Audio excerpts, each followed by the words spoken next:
Greetings and welcome to Channel Other Doc. I'm Jim, I use he, him pronouns, and today Kelly is back with another Call of Cthulhu one-shot. This takes place at a discount chain store called Floor Mart, and I cannot wait to see what horrors we encounter there. Today I am playing Jeb Beaumont, who is a well-known YouTuber for his show The Merry Gardener. Older gentleman, late 40s, and sort of was a farmer full time, and then eventually turned to more online things as the economy changed a bit on him, and so that is why. And he is of course gathering gardening supplies in this store. I'm gonna go around. Let's go to Hannah. Hello. Hi. Hi. Who are you and who you're playing? My name is Hannah. She, her pronouns. Today I'm going to be playing Liz Danson, who is a former U.S. was in the Marines. She's older. She's 53. Came back home, and her wife was tragically killed in a mysterious house fire, and now she's on the road trying to figure out what killed her wife. And if you're a fan of a certain show, yeah, that's it. Yeah, that's exactly what I'm doing. Yes, but gay. So yeah. I can't imagine what show you might be talking about. Because I need ammo.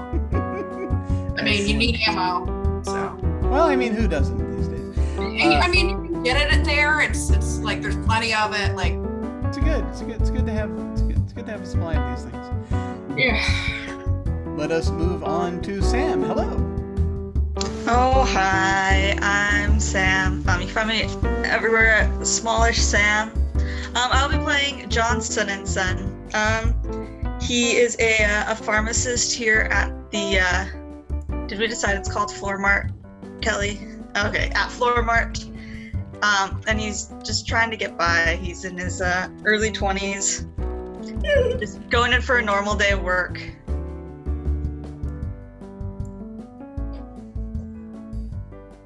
Awesome, excellent. And now let us move on to Mal. Hi, I'm Mal. You can find me pretty much everywhere on Twitter, which is the only place, so I don't know what everywhere means, as Mal Hadale. I'll be playing Wayne Bruce. Wayne Bruce is essentially all the shitty things people think Bruce Wayne is in the comics, except he's not also Batman. He's just that shitty guy with lots of money, and he's kind of a dick. So that's who I'll attempt to play today. Excellent, delightful. And now let us move on to Danielle. Hi, I'm Danielle, she, her pronouns, and my Twitter is @RyRackandTour if you're interested. Today I'm playing Trinity Gray, also she, her pronouns. Trinity is an archaeologist who originally hails from Cairo, but she has been traveling for her research to various colleges and universities to use their libraries, and is now here in whatever town we are in, presumably, getting her supplies for the week. Excellent. Good. What could possibly go wrong? Well, let's see who's going. Let's introduce the person who's going to tell us that. I will now hand things over to our keeper, Kelly. Hello. Hello. Hi, everybody. I'm Kelly at @KellyLane on Twitter. You can find me there, and I'm here for the second round of our goofy Call of Cthulhu one-shots that Jim has so wonderfully posted for me on his channel. Big thanks to him for doing all of the background tech engineering stuff that I nor my computer are capable of doing. And so today we are in Floor Mart, which is another terrible joke name from me.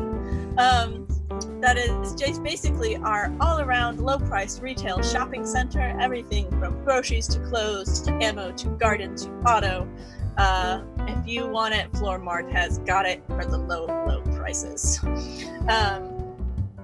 And I'm actually just going to have us start with we've got a little bit of a description of what all of our characters are doing, kind of what sections of the store they are in.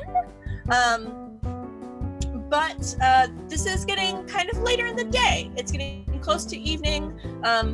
John, Sun and Son, you may actually be trying to kind of close up at the pharmacy. However, it's a 24-hour retail location, so everything else is wide open. And let's actually pan over to Wayne Bruce. And where are you in the store, and what are you getting up to?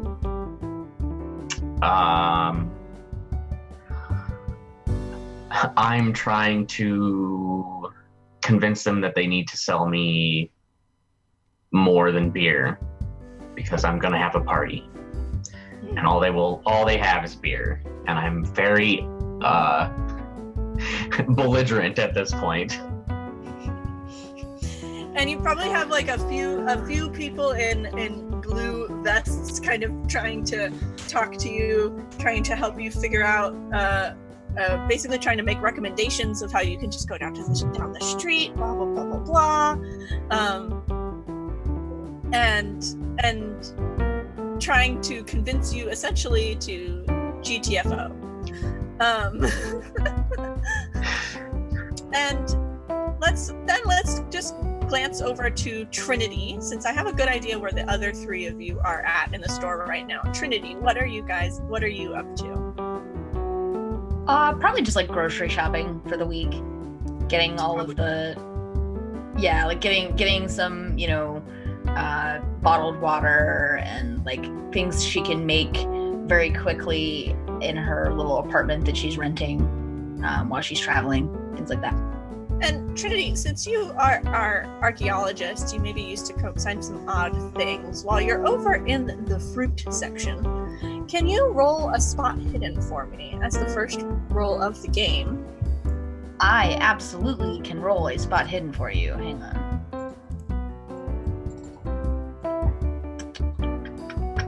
Okay, so I click on the green one, right, Kelly? Yep. Oh no!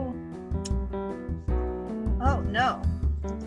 And Trinity, everything looks completely normal here. There's nothing that really catches your eye, except maybe a set of particularly excellent looking bananas. Surprising for this particular retail establishment to have such high quality fruit.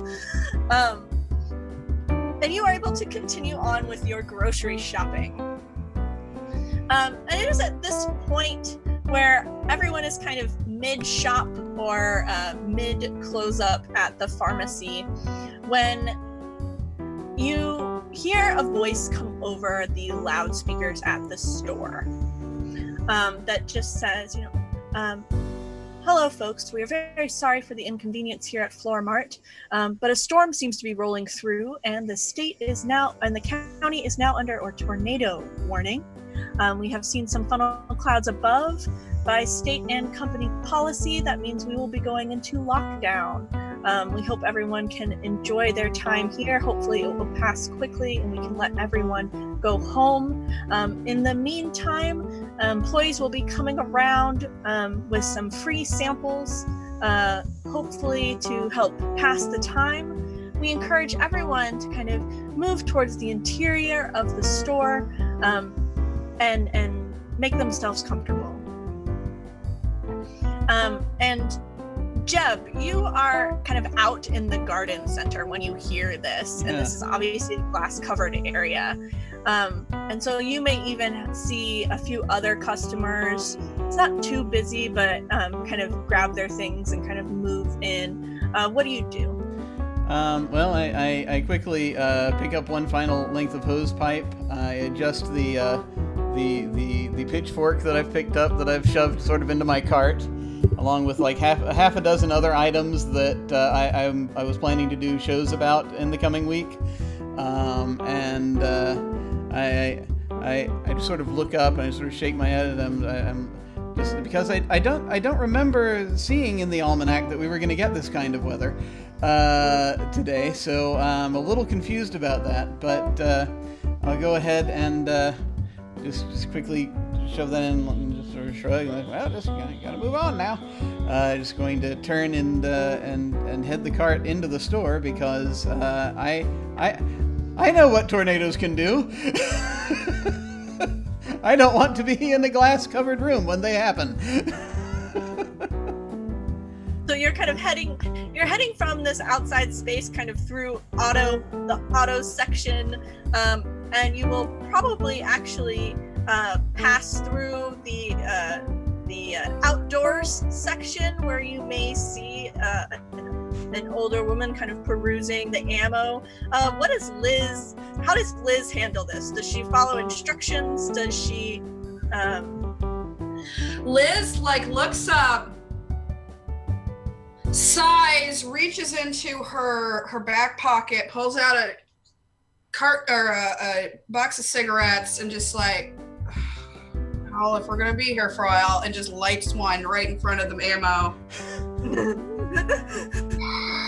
And then picks up a couple and throws them in her cart and just keeps shopping and just smoking her cigarette, because if she's gonna be here a while, she's gonna enjoy herself. So John, when you hear this, you have kind of procedures to follow, kind of closing up the store, and it means that you don't get to leave when your shift is over. What are you doing? I'm gonna get on my walkie-talkie and be like, "Hey boss, thanks for the heads up. You could have told me with that before you told the whole store." I mean, you know how these things go. Corporate just calls us, we gotta do it right away. Sorry, man, it's my fault. I mean, you couldn't just give me a warning so I could get out of the store first, so that I could end my shift? I mean, No, forget it. And I'm gonna go to I'm gonna start whatever procedures I need to do. I imagine you know that you have to kind of put the grate down, lock up and everything, and head towards some kind of employee rallying point towards the middle of the store. Yeah.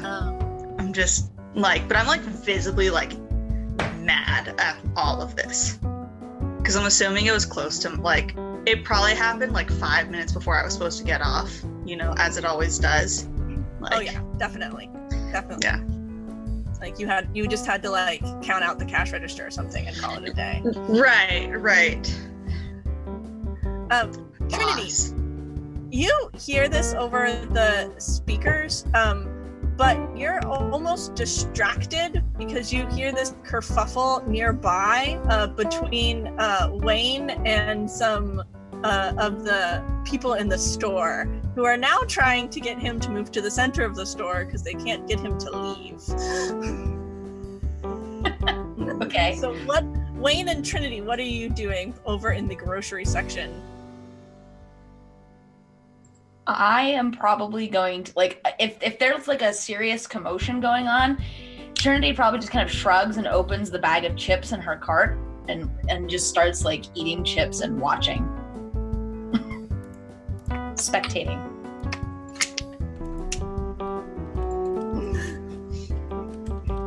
I like how immediately everyone's just like, I'm gonna light cigarettes and eat food, and who cares about any social rules? Party time! It's a hurricane party in here. So we're gonna follow suit, and these employees just are not helping, and so he just grabs a 6-pack and pulls a beer off and opens it and chugs it and just throws the can on the ground and is like, what are you gonna do now? You've been completely unhelpful and we're stuck here. I mean, at this point, you've irritated this employee who is not getting paid enough for this. Very comfortably not getting paid enough for this. And they just throw their hands up in the air and they're just like, you know what? I'm gonna go. I don't want to get hit by a tornado. I'm gonna go do what I'm supposed to be doing. You do you, man. Bye. And they storm off to this employee meeting section of the store. And so, but Trinity, you're even though you're eating chips, you're the first one to see some of the employees kind of come out the back with like trays of snacks, right? And they are bringing them kind of into the middle of the store to kind of appease lots of people. Wayne, you would also see that there are free snacks heading into the middle of the store to keep everyone occupied. Depending on how many beers you've pounded back, you may be feeling a mighty need for snackage. There's like, it's not like fancy food. There's probably like some kind of fruit salad, like some cheese cubes and those little sausages or whatever. Store brand? Oh yeah, like, you know, good value brand. Good. It's not great. It's fine. Fine value.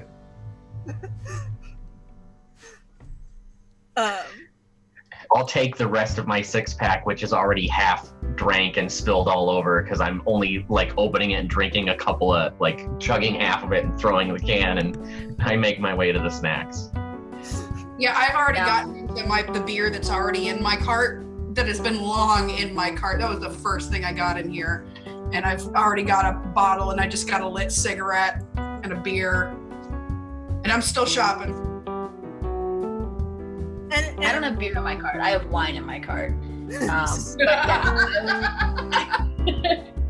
But I will follow everyone who's kind of migrating to the center. I'm thinking to myself as I go, well, I have wine in here. That goes pretty good with cheese.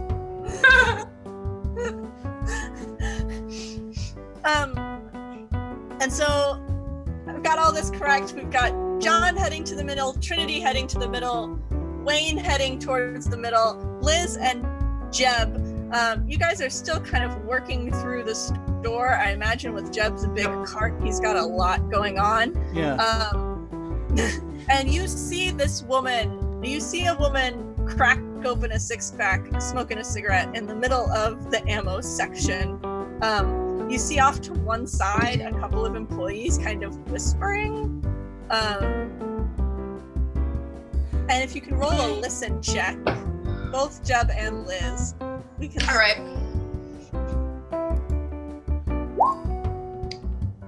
Nope. That's the green one. Yeah.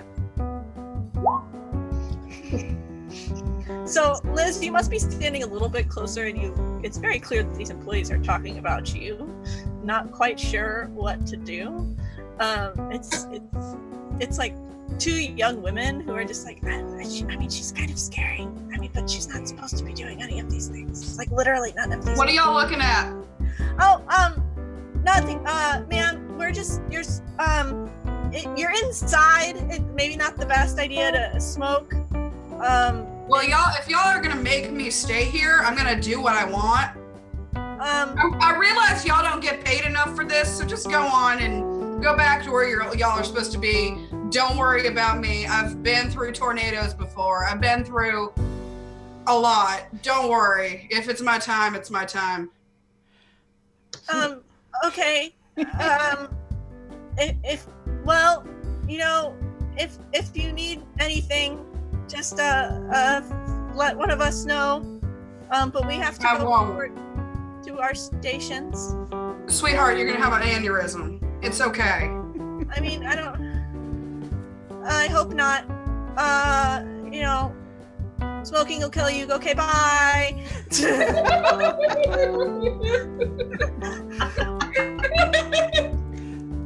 And these two like teenagers that are working in the store kind of would head off, like just not knowing about what to do. I'm just gonna kind of swing by while this is going on, or as they're turning away, and just hey, it's just young folks. They just I reckon they were might worried that the ammo might go off or something. Don't worry. I'd have to do a lot more to set this shit off, and I'm gonna drop the butt and grind it out on the floor and just keep walking. Just gonna shrug. And actually, I look at your at the choices at the guns that you've picked up. I'm like, oh, that's a good choice. I cotton to a 12 gauge myself when I have time, but and done a lot of shooting of late. Yeah, what do you shoot? And I look up, and if there's a like a 12 gauge similar to the one to mine, or the one that I have like back home, I just sort of point at it, the shotgun, and yeah, I usually use that. One of them's like that. Now, what do you shoot with it? Well, the occasional, I get the occasional interloper. I'm impressed, sir. Well, it just kind of happens. It's they come and they start nibbling on the on some of the greens, and you want to just kind of scare them off. I don't usually shoot right at them. That's usually you're not like hippies and people on your land. Okay, never mind. No, it's been a while since I've done that. It's in my younger days. Well, can't say, but these days they don't seem to bother me so much. Yeah, we got to get to the middle of the store. I do think that there's going to be a tornado. Yeah, it's probably a good idea. Yeah, let's go. And I'm going to keep walking and just throw the last. You actually hear kind of the tin roof a little bit from the winds outside. And this would be a sound that probably both of you would be familiar with. You know what this is high winds. I think if I may, as I said this, I was just sort of absent-mindedly had my hand on one of these guns, and if it's removable, I probably just absent-mindedly just pull it down and throw it in the cart because I'm not thinking about it.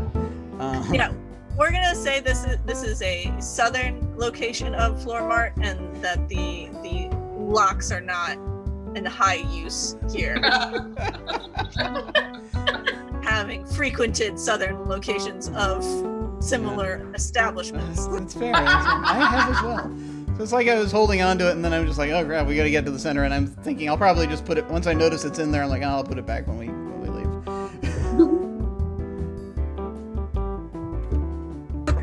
So John, as you're kind of packing up the store, kind of locking everything, can you roll a listen check for me? Oh, yeah, I guess I can. Oh, I hear all the things. Not only do you hear kind of, it's loud over here, right? Like you're on the outside wall, so you are hearing more of the wind outside. You're rattling kind of like one of those cages, right, to close everything. But even over all of that, you hear what sounds like voices coming over your walkie-talkie, but it's not like the normal clear sounds. And when you look down at your walkie-talkie, you see that it's off. No. Still hearing indistinguishable sound. It's voices. You know it's voices, quiet voices, but you can't tell exactly what they're saying. Can I turn my walkie-talkie on? Mm-hmm. Are they still there? No. You hear people kind of going back and forth, telling, making sure everybody's getting to their right reporting stations and the normal chatter. I'm gonna switch it back off. And you don't hear anything anymore. Must have just been in my head. I'm just gonna forget that ever happened and go back to work. So you're pretty much closed up, and you can head to the middle of the store. And so as we're all moving towards the middle, Trinity and Wayne, you guys are the first to get there, and the first to get to the snacks, to several of these employees. You see there's a lot of employees that are just kind of milling around, some of them that have snacks, a lot of them just kind of talking in small groups. There is one larger group that seems to be kind of moving toward, kind of leaving towards the back of the store. These look like they might be, maybe not people that work the floor, but maybe like management. And they are hurrying off pretty quickly. What would you like to do? Can I, are they talking as they leave at all? Yeah, they look like they're talking amongst themselves. And they're leaving fairly quickly. I want to try to position myself before if I can eavesdrop a little bit on them. I'd like to kind of know why they're leaving center of the store. That seems like a silly idea. So are you trying to do this without notice? Yeah, I mean, I want to like kind of like I assume like we're all kind of making like almost like a camp here in the center of the store, right? So like I want to kind of wander by, sort of like I'm looking for a place where I can like park my cart and maybe sit down and like find it. So I'm like casually like driving past. Normally in the middle of the stores are where like the clothing section is. So like I'm like driving past all of the shelves that have like all the t-shirts on them, and I'm like trying to figure out, oh, can I sit here? Maybe not. And I want to like slowly work my way around so I can get a little bit closer to the people who are leaving and see if I can hear them why they're leaving. Okay, so you can kind of do this two ways, I think. You can either roll stealth and tell me kind of how you're trying to hide from them, or you can roll something more like charm and tell me how you're trying to make it seem like you're not eavesdropping. Okay, my stealth is probably better. So I'll just kind of like duck behind like clothing racks and things as I'm moving closer. I'm not a very large person, so I can kind of like hide a little bit as I'm moving in. Okay, let's see how stealthy you are. How well? Yeah, let's find out. How well do you hide amongst the off-brand t-shirts? Probably not very well. Yeah, not very well. Oh no, not well at all. So you kind of are trying to get closer, but you still have your shopping cart with you, and it has like a loose wheel, and so it kind of veers in a direction you're not expecting. You knock over a clothes rack. All of these people turn to look at you. They stop mid-sentence. And all you caught from it was kind of longer than expected. That's all you were able to catch before they kind of okay, yeah. And I'll like since I know I'm caught, I'm just gonna make a big production out of it. Like, oh my god, I'm so sorry. And I bend over and I'm like trying to pick up all the stuff and like rewrite the rack that I knocked over, and I look at them and I'm like, I am so sorry. I can't believe I knocked this over. I'm not usually this clumsy. I mean, at least there's not a whole lot of people here, right? And I'm like picking things up and trying to put them back. And one woman just kind of looks at me. She's like, don't worry too much about it. We're all under high stress right now. I completely understand. And she just tries, she's like, don't, if you can just leave it. We can get somebody to come over here.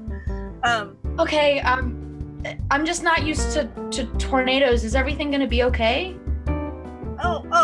Yeah, it's gonna be fine. It's just the storm is pretty bad, and nobody knows if there's actually gonna be anything. You know how these things are. Sometimes they pass, sometimes they take forever to calm down.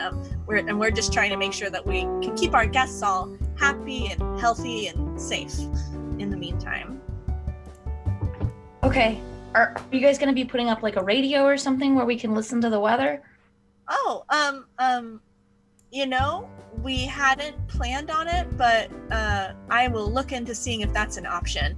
I know that our staff is all tuned in to each other, and so I'm sure that they can give you any necessary updates.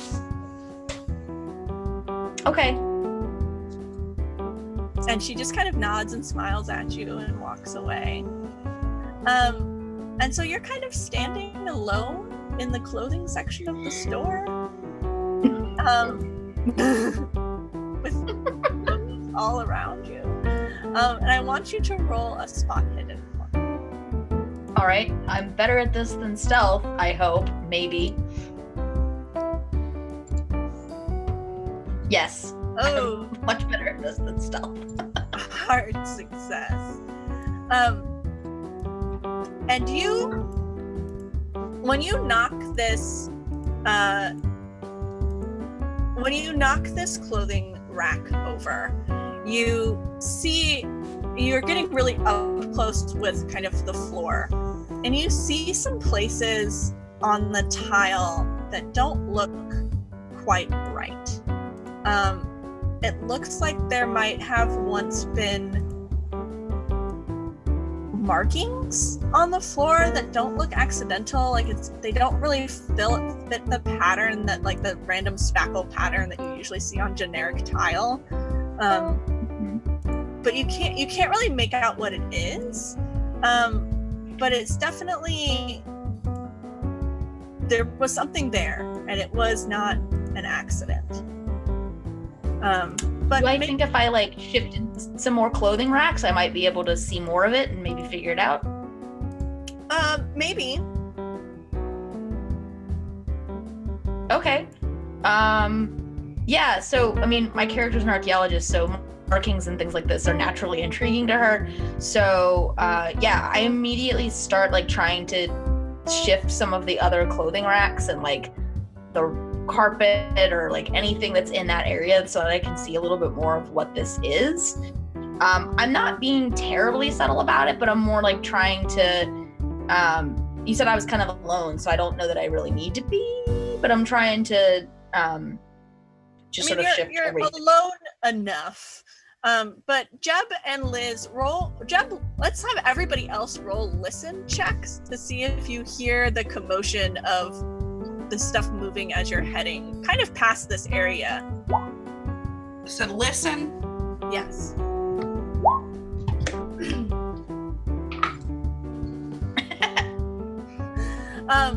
So John and Wayne, you're kind of heading towards the middle of the store. Wayne, you actually maybe are pretty close to this area because you were kind of walking over with Trinity almost. And you hear all of these clothing racks being scraped against the floor. John, not only that, but you may even hear Trinity like huffing and puffing and muttering to herself as she's trying to move things around. And it's weird. Not particularly strong. So I do not get paid enough to deal with that.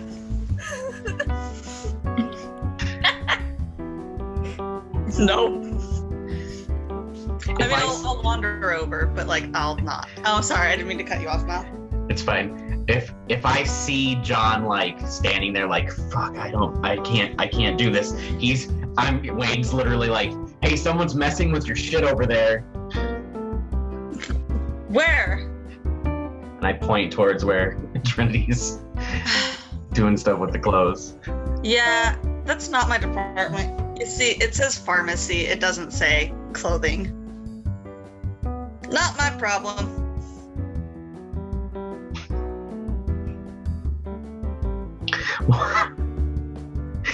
He just holds up the beer and he's like, okay. Do you have an extra? Oh wait, no, I'm still on shift. Never mind. Wayne, roll a Constitution check for me. How many beers have you had? Less than 6. But greater than 2. Yep. Yeah. How much of each of these beers are you actually drinking?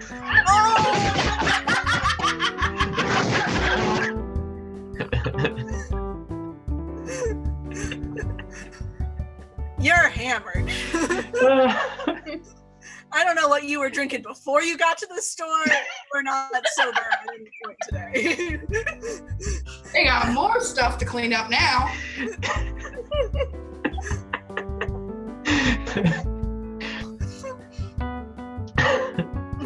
So I just lose track of whatever I'm supposed to be talking about, and I start going like, you know what, we need some lobster. You guys got lobster? We need some lobster. I'm so hungry. Let's have some lobster right now. Do you see my tag? It says pharmacy. It doesn't say food. Do you see my tag? And there's nothing on his shirt, and he's just like, it says I don't give a fuck. Okay. Why you're asking me this?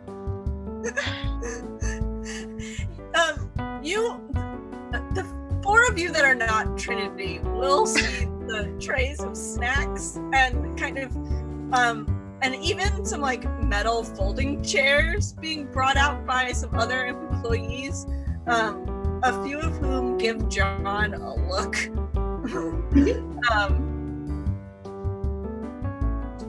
And so you can gather over there if you wish. Jeb and Liz, what are you doing?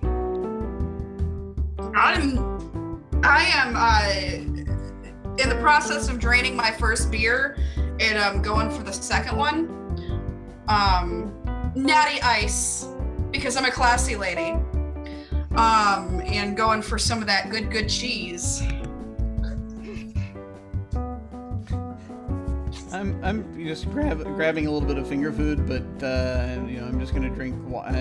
My character doesn't drink much, so he's just gonna drink water. If they have water. Yeah, they'll have like the little tiny bottles of water. Yeah, it'll be just fine. He'll just sort of grab that, just sort of look at the gentleman horribly misbehaving himself, just look in their direction, just kind of shrug and.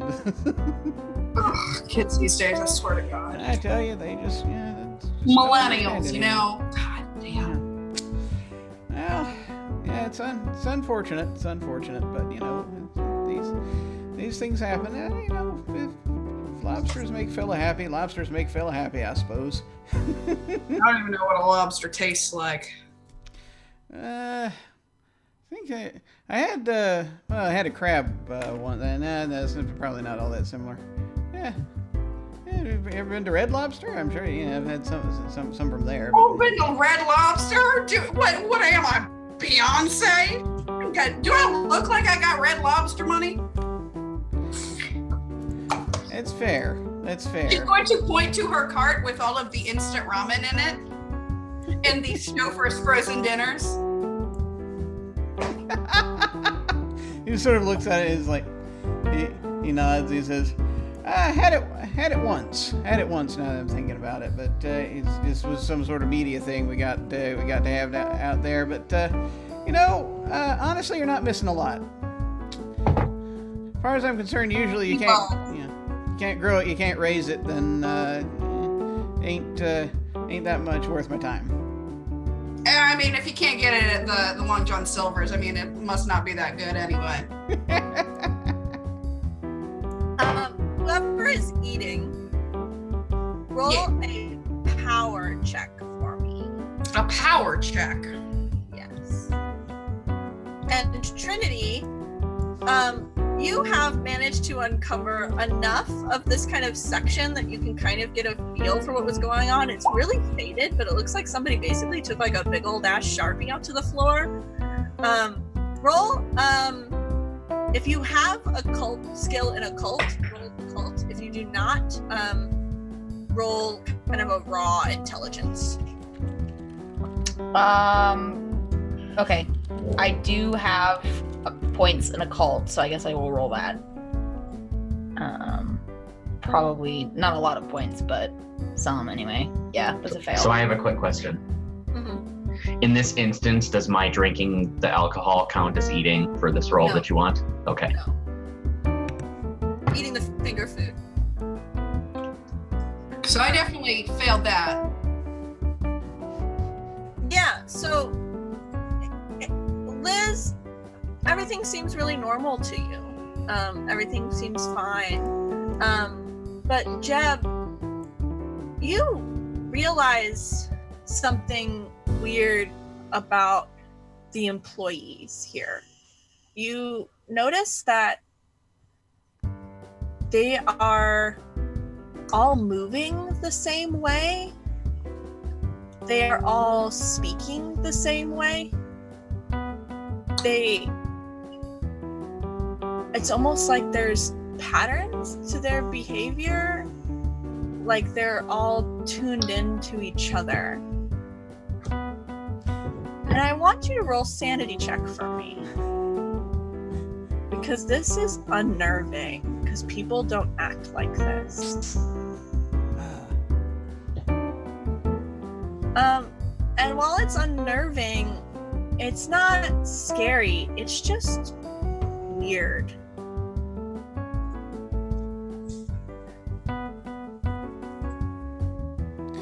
So I'm going to slowly turn back to Liz, whom I've been talking to. I'm putting my back to some of the to these employees, and I just sort of slow down. I extend my hand. Jeb, by the way. Liz, nice to meet you. Pleasure. And my grip is like really strong, like maybe like a little bit unnecessary. Like, yeah, this is just like a little too much. So it's like Nice to meet you. Yeah, Jeb's not expecting it at first, but he just sort of smiles and he leans into the grip. And as he's doing so, as we're shaking hands, I lean forward and I say, "You ever see that thing? I'm trying to remember that movie. What was called Stepford Wives? Like the original or the remake? Either one, probably. Yeah, Yeah, the second one was worse, real bad. But yeah. I get the feeling some of this store's employees were trained in the same way." I mean, we are in a gentrified neighborhood. I mean, it's just how these things go. It's fair, but it's like somebody's turned them on and set them the way you set robots. I'm gonna look at the employees and just kind of give a good scan around. You managed to kind of see what he's talking about. You managed to pick up things, but it's and then suddenly you don't. Like for a second you see it and then you don't, and then you see it and then you don't, and you're having a hard time.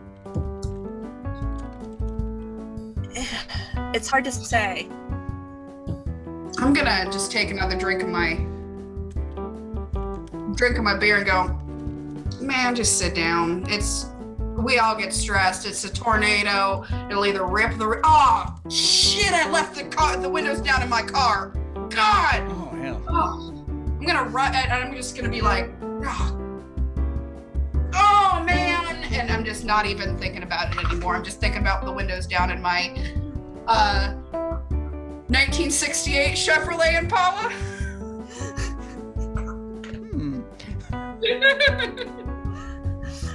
And we're gonna pan back over to Trinity as Jeb is kind of studying his employee behavior. Trinity, you have uncovered enough that you can see this section of floor. From it, you get the sense that this is not all of it, but it's all of it that's here. It's just not a complete picture. And so it's hard to say. It's Do I think like that if I was gonna say, do I think that if I like went and maybe like kicked around on the floor in some of the other sections, I could find more of it? That does seem, based on the way it's kind of angled, it's almost like curved. You get this feeling that it's a part of maybe a circle of things, and that there's definitely more of it, maybe in other parts of the store. It's hard to say. It's not all here though. Okay. And you and John and Wayne will pan over to the two of you. John, you again, your walkie-talkie is making noises again. I'm And like, you hear it too. And it's louder this time. do you hear this? It's just me. Some crazy shit coming out of there.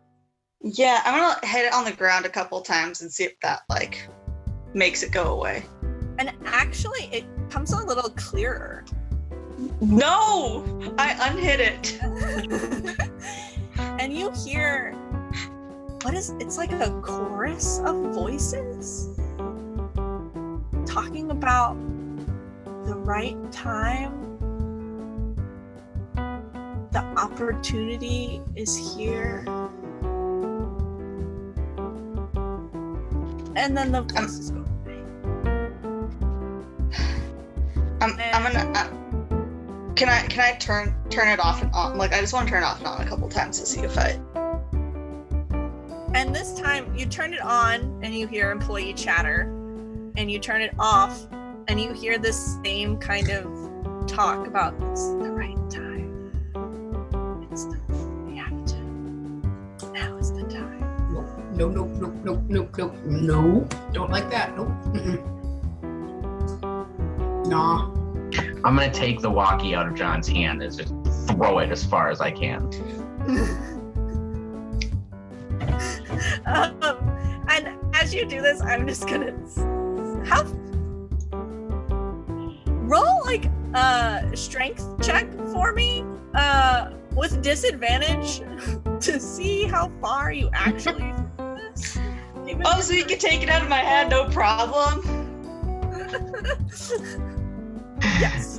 So that means I roll with black because you're giving me disadvantage. Yes. Okay. No. Yeah, you basically throw it on the floor in front of you. And maybe it's like in my super drunk state, I think I'm doing really well, but I realize it's right in front of me, so I just immediately go, I'm an adult. Fuck you. Can I and Trinity, you hear all of this. And Trinity, you hear all of this going on. I like peek out from, I'm like sitting on the floor at this point looking at this thing, so I'm just like peeking out from underneath the shirts. Do we hear any of this, me and Jim? The two of you also hear all of this going on. And in fact, Can I- that might distract you enough that when you turn away from the employees and turn back, it's hard, you're having that same problem this had earlier, where it's like you kind of can tell, you see what you saw earlier, but it's not as clear anymore. I'm gonna go over and see what's going on. I'm curious now and I'm bored. Can I at least pick up my walkie-talkie? Oh yeah, you can pick it up. And he Does didn't it throw it still- very hard, it's still fine. Okay.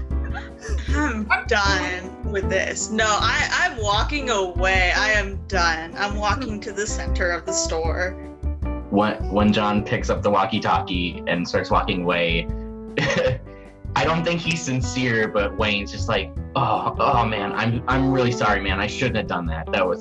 I'm a huge asshole. I'm real sorry. Yes, you are. Just walk. What the fuck you do?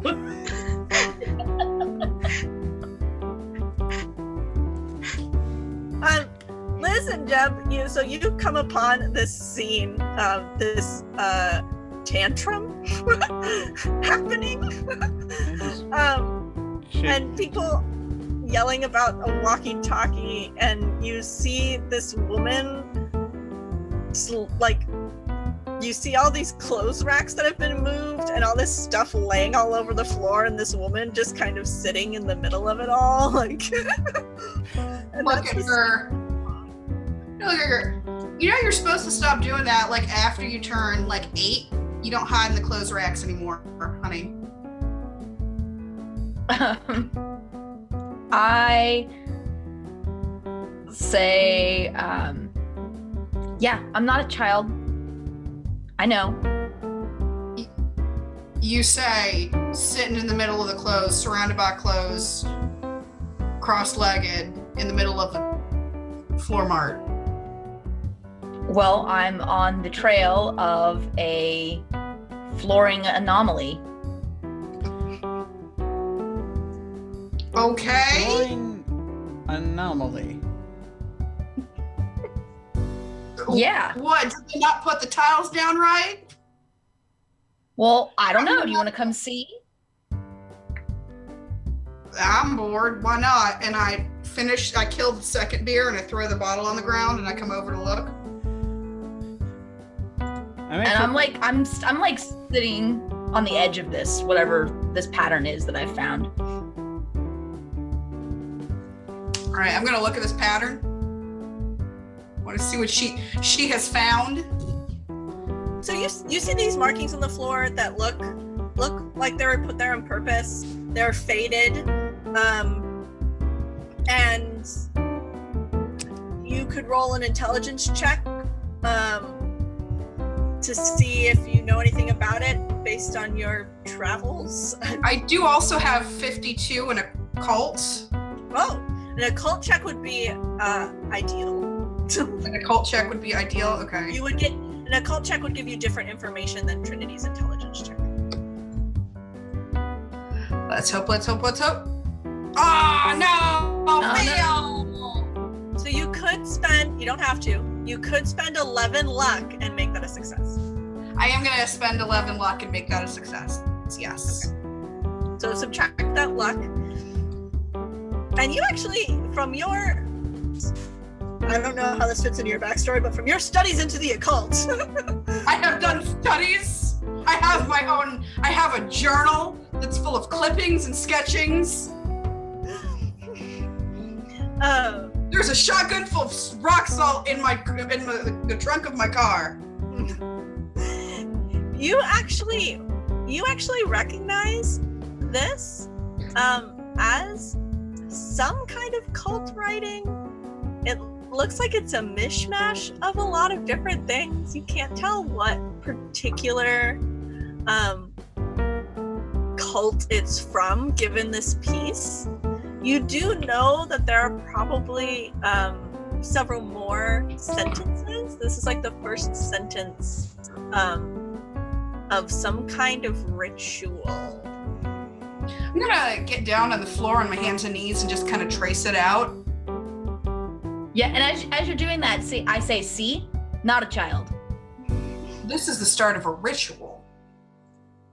In the middle of a floor mart. There is a ritual in the middle of a floor mart.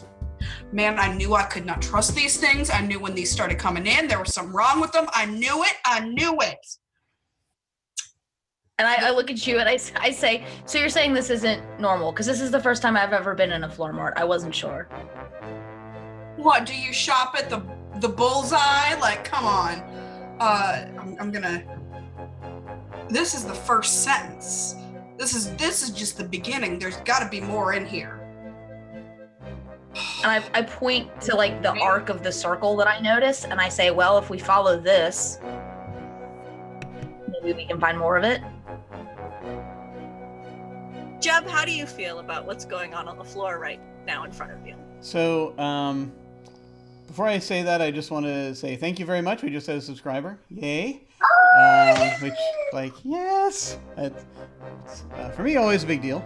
But as I'm looking around, I actually was going to start looking for to see if they had coffee, because I was about to try to get Wayne to calm down.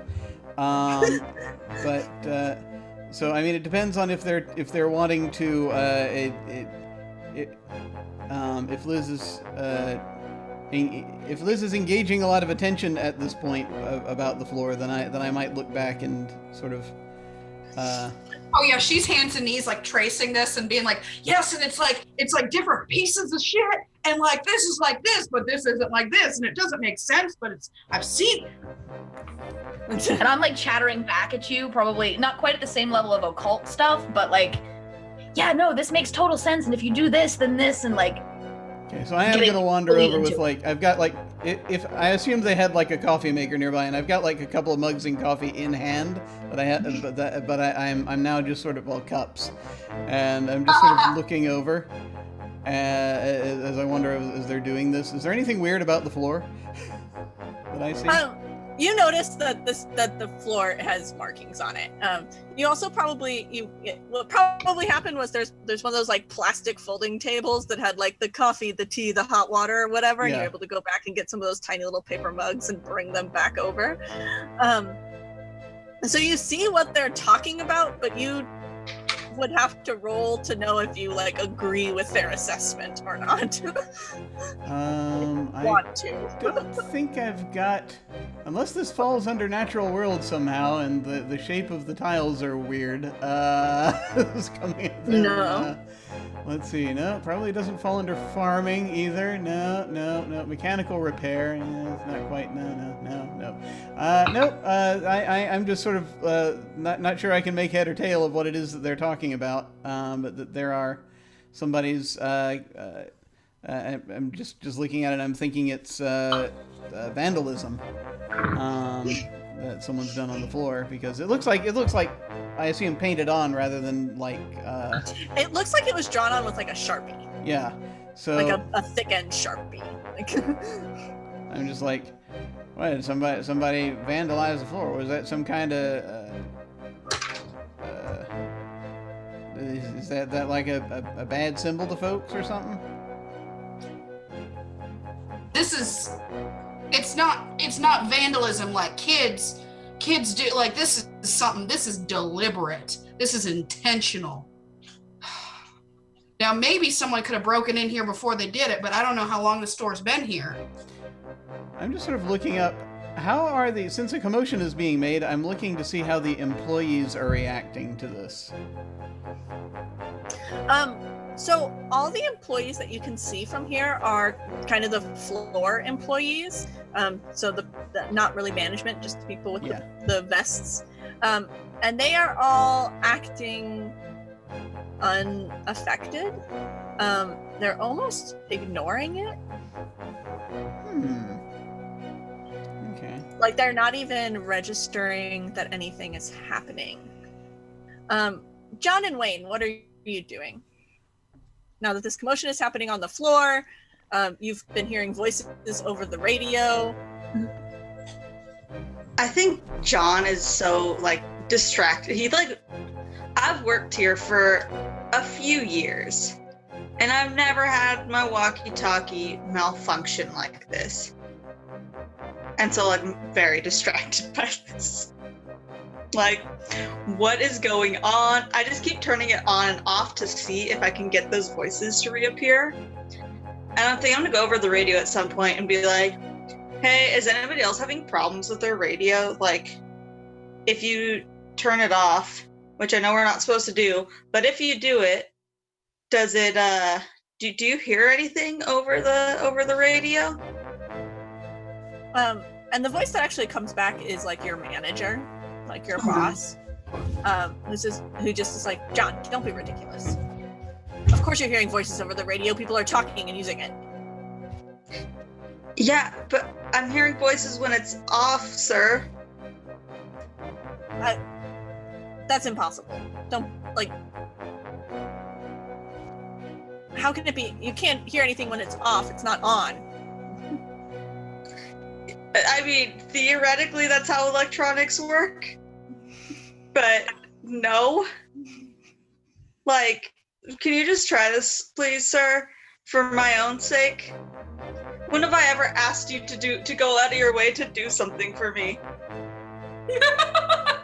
Oh, customer service. and the voice is like, fine. And a few seconds later, it comes back. I have no idea what you're talking about, John. Go get yourself a cup of coffee. Maybe you need a nap. Click. Wait, so does this mean I can't talk to him anymore? Well, you can talk over the radio, but you get this distinct impression that he might not respond.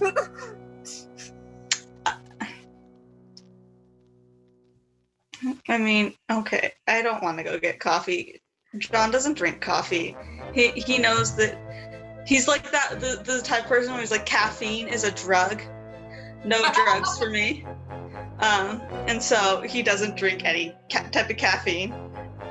So he's just gonna go back and be like, I need a distraction, and go over to the rooms thing where the people are gathered and be like, I guess this is better than nothing. I mean, if I'm gonna have to sit here, I might as well be entertained. And all of you are standing in the same area. So this, even if John was speaking softly, you would very comfortably hear his manager berate him over the over the walkie-talkie. So everybody has heard this conversation happen. Even though I've been a total asshole, I feel really bad that the manager berated John and over the walkie for everyone to hear. And so as John walks over to everyone else in the rooms on the floor, Wayne cracks open the last beer and just walks up and hands it to him. Thanks, man. I don't know if I'm gonna have a job after today. I can't handle this. You heard it, right? Yeah, you heard that. I'm not crazy. No, something's going on. I mean, whatever this shit on the floor is, that's pretty weird too. Oh, and this is the first time John has seen that there is something on the floor, by the way. I mean, maybe I'm just really drunk, but what the fuck? Yeah, no, I see this too. I don't know what's going on. This hasn't been here before, and I've worked here for a few years. And she's, Liz is gonna get up from the floor and be like, so a few years, how long has this place been here? I don't know how long it's been here, since before I worked here. Like how long? Do you know how long it's been here? No, like, I don't know. Why would I know this? Does this look fresh to me?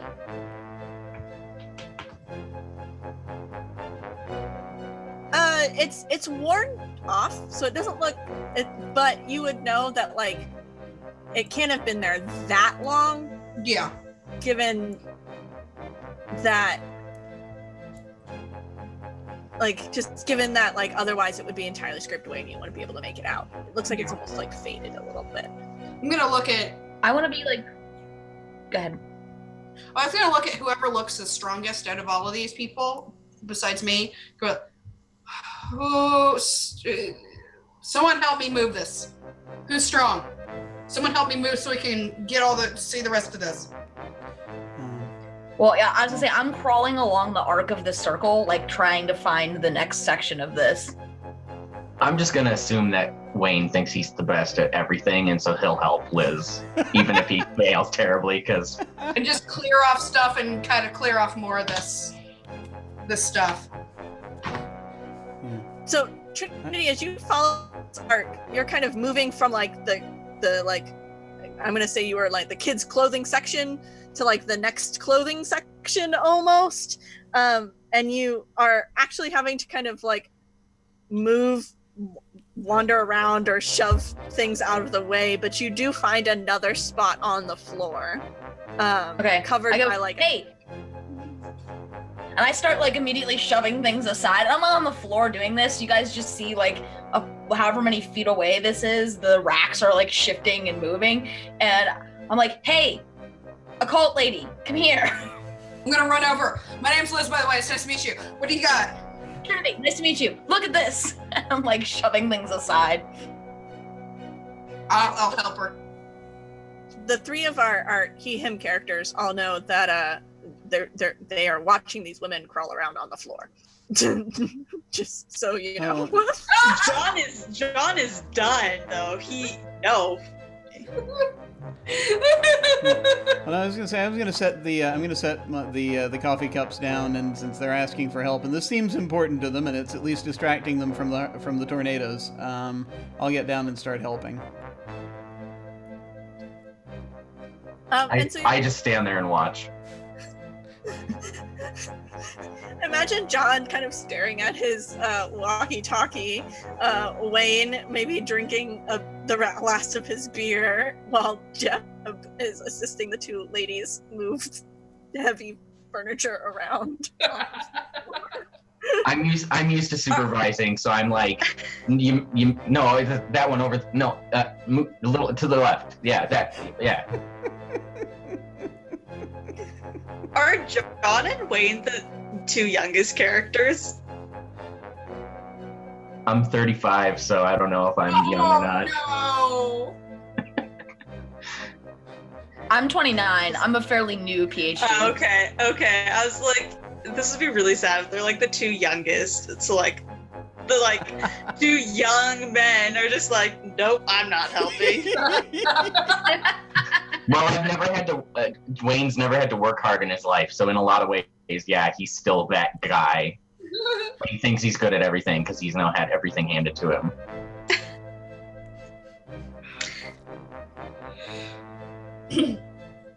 So yeah, as much as we get this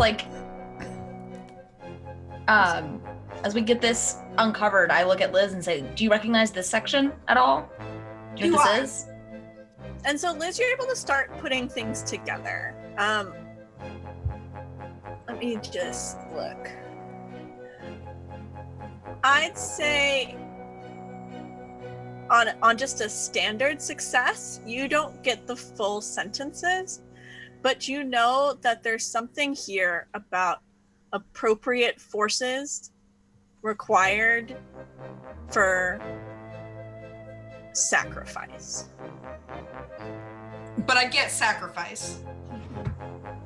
All right, y'all. Well, You get something about forces and sacrifices, and this is very clearly culty. all right. Well, I got bad news and I got bad news. Give me the bad news first. We got something about a sacrifice here, y'all. So what's the bad news then? Appropriate forces for sacrifice, so some sort of sacrificial something about forces requiring a sacrifice.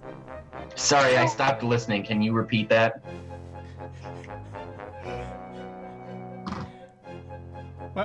What kind of sacrifice are they talking about? Give me a second. God, grant me the strength not to slap a bitch. Okay, I don't know what kind of sacrifice. I've never seen something like this before. I can only get bits and pieces. But anything that wants a sacrifice generally ain't great. I just sort of I look up over at John, who's the only employee that's near us, I think. And just sort of ask, you know who's going around writing this stuff? No, I mean, I think there was some new management that came in a few years ago, but that's kind of all I know. Yeah, Jeb, you said the employees were acting weird. Yeah, well, a few of them, a few folks, and, I mean, this fella seems alright, but, yeah, they were kind of acting a little bit robotic. I'm gonna give John a real good look-see. Ma'am, I'm uncomfortable with you staring at me.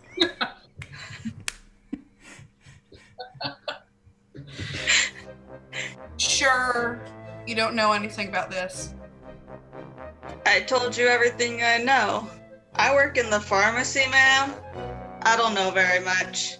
I'm gonna get up, and it's getting slow because I got arthritis in my knees. And my bullet wound's acting up. And I'm gonna come over and kind of tower over him and just like look down and be like, "Are you sure, son? Are you sure?" Yes, ma'am. I'm quite positive. Let's do some opposing roles here. Let's do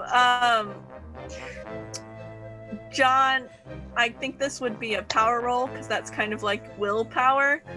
And Liz, I think that would be probably like Intimidation.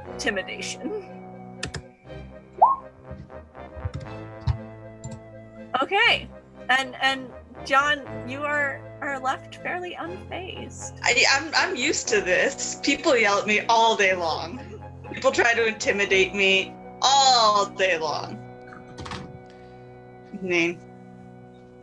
Wayne, while this is going on, what are you doing? Are you just watching? Are you looking around? Have you wandered off? I think as Liz comes up to John, Wayne's just like out loud to no one. He's just like, "I'm gonna go find that lobster," and he starts to walk to the freezer section.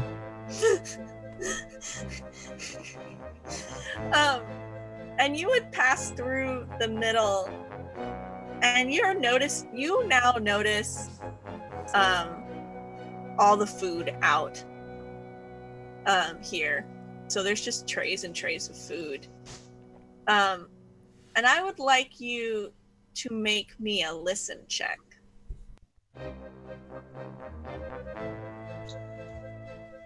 Nope. And nothing sounds weird, but you see these employees again. And you don't know if it's the booze or what's actually going on, but they've stopped moving, all of them.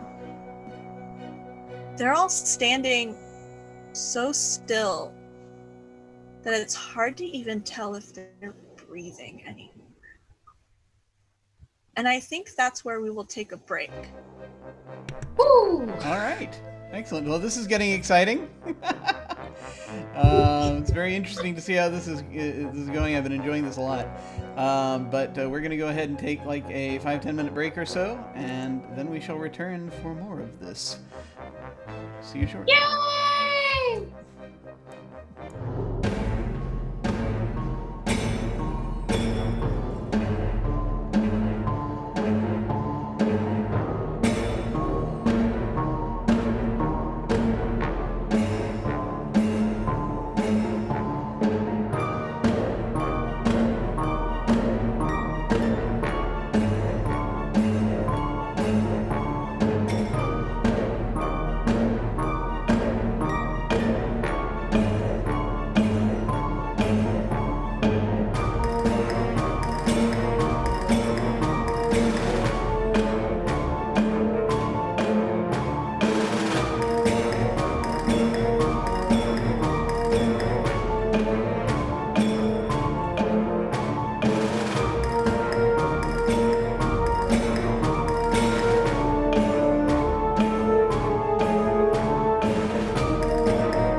We have returned, and let us see what is going on. So, Wayne, we're going to stick with you for a minute or two. Oh no. You have noticed that these employees are almost frozen in place. You also very, very quickly notice that the other patrons at the store, the other customers, are all passed out on the floor. Roll me a spot hidden. Nope. And you just see that they're all passed out in clusters, and they're not like passed out on comfy things. They're just like fell where they stood, kind of passed out.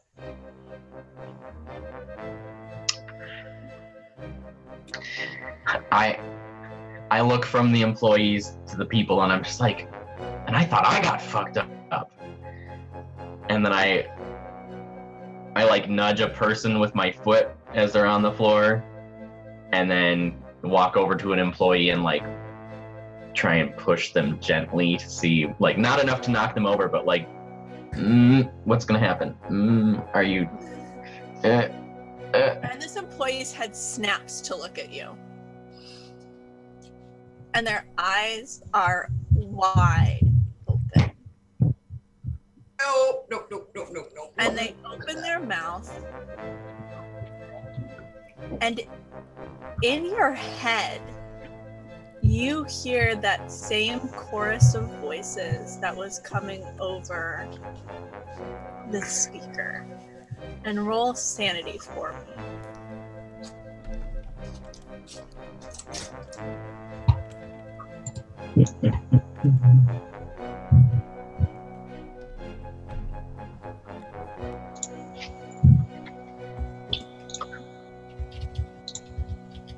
That's no good. Syntax error. Oh no. That's the worst roll of them all.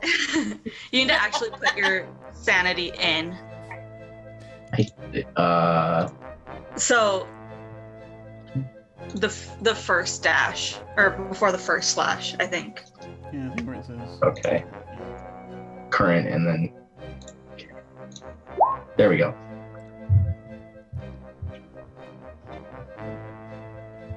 Oh, lucky you. You only lose 1 point of sanity.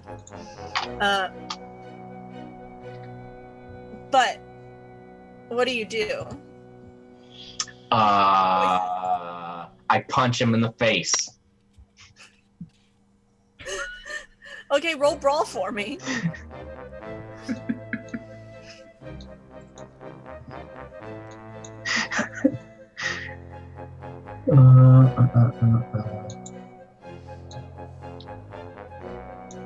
I think it's this one. I failed. Yeah.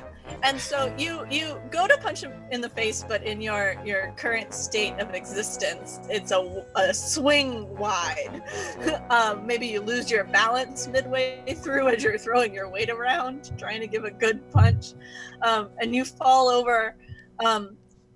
But from your spot prone on the floor, you have a good view of many of the employees, and they are now all staring at you.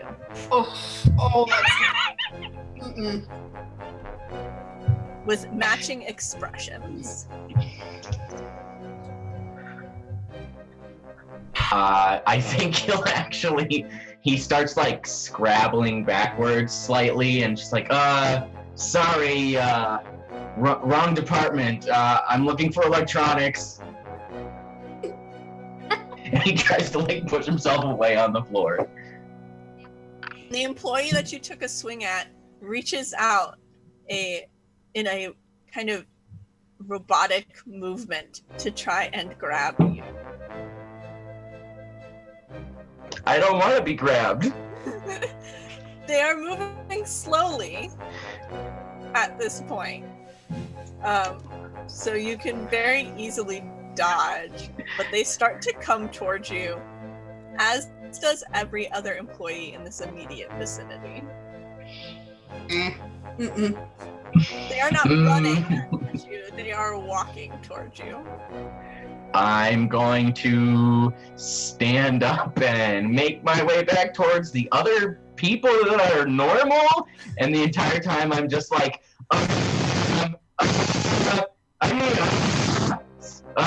that's it. Yeah, that's all I get out. And we're gonna pan back to the rest of our group, who was all still standing together, I believe. Yes, the normal people who are breaking up the floor and looking all around. With shotguns and pitchforks in their carts. Yes, exactly.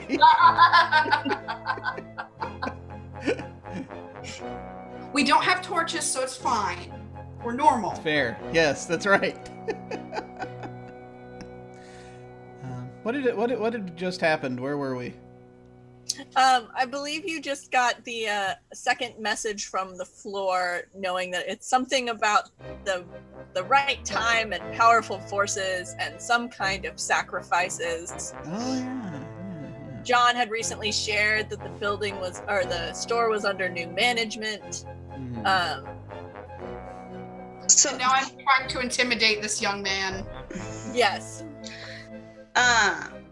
John hasn't been wasn't paying attention to them when they were uncovering the runes at all.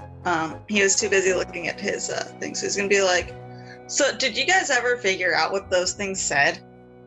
It's about a sacrifice, son. Yeah, but like, I don't know, like what specifically did it say? I've worked here for a few years and things are like not normal.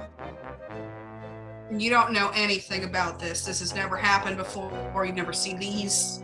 No, I mean, like, no, I haven't. And like my walkie-talkie has been it's been talking to me, but when it's off. Okay, yeah, that isn't normal. Can I see it? Yeah.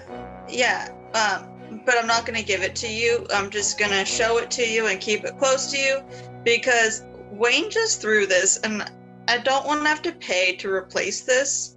Like, they don't pay me enough for this to get damaged. I'm not gonna throw it, son. Just give me the goddamn walkie-talkie.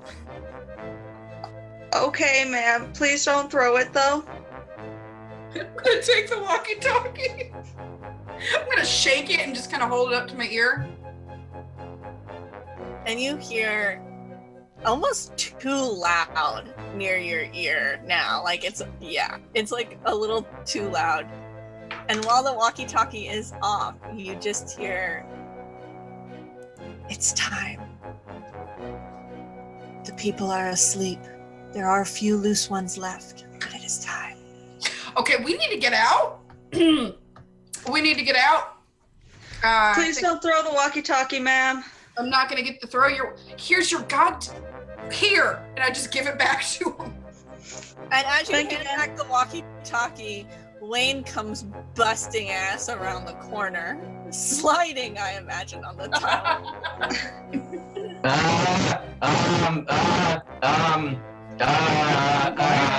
Use your big girl words, sir. Calm down, son. Calm down, son. What's the matter?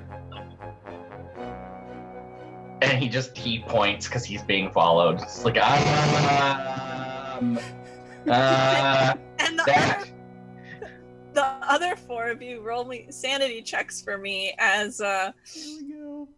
you are faced in front of you with a horde of blue-vested employees. Oh, I succeeded somehow. Ooh. I extremely succeeded.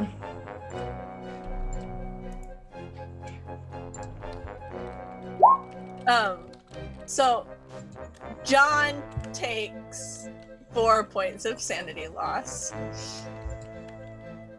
But everyone else is surprisingly okay with the fact that there's a lot of employees heading towards them. Like, it's just a big group of employees, right?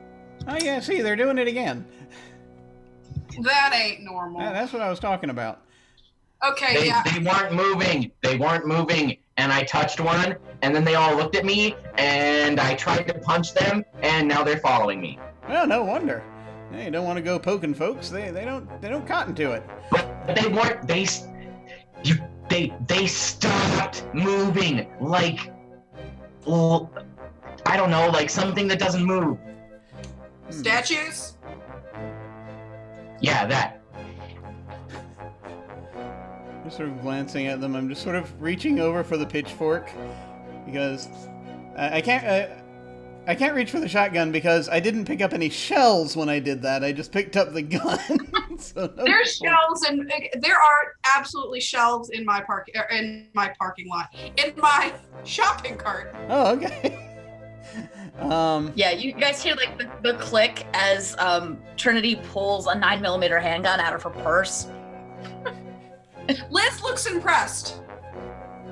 Like the average Floor Mart customer, we are locked and loaded.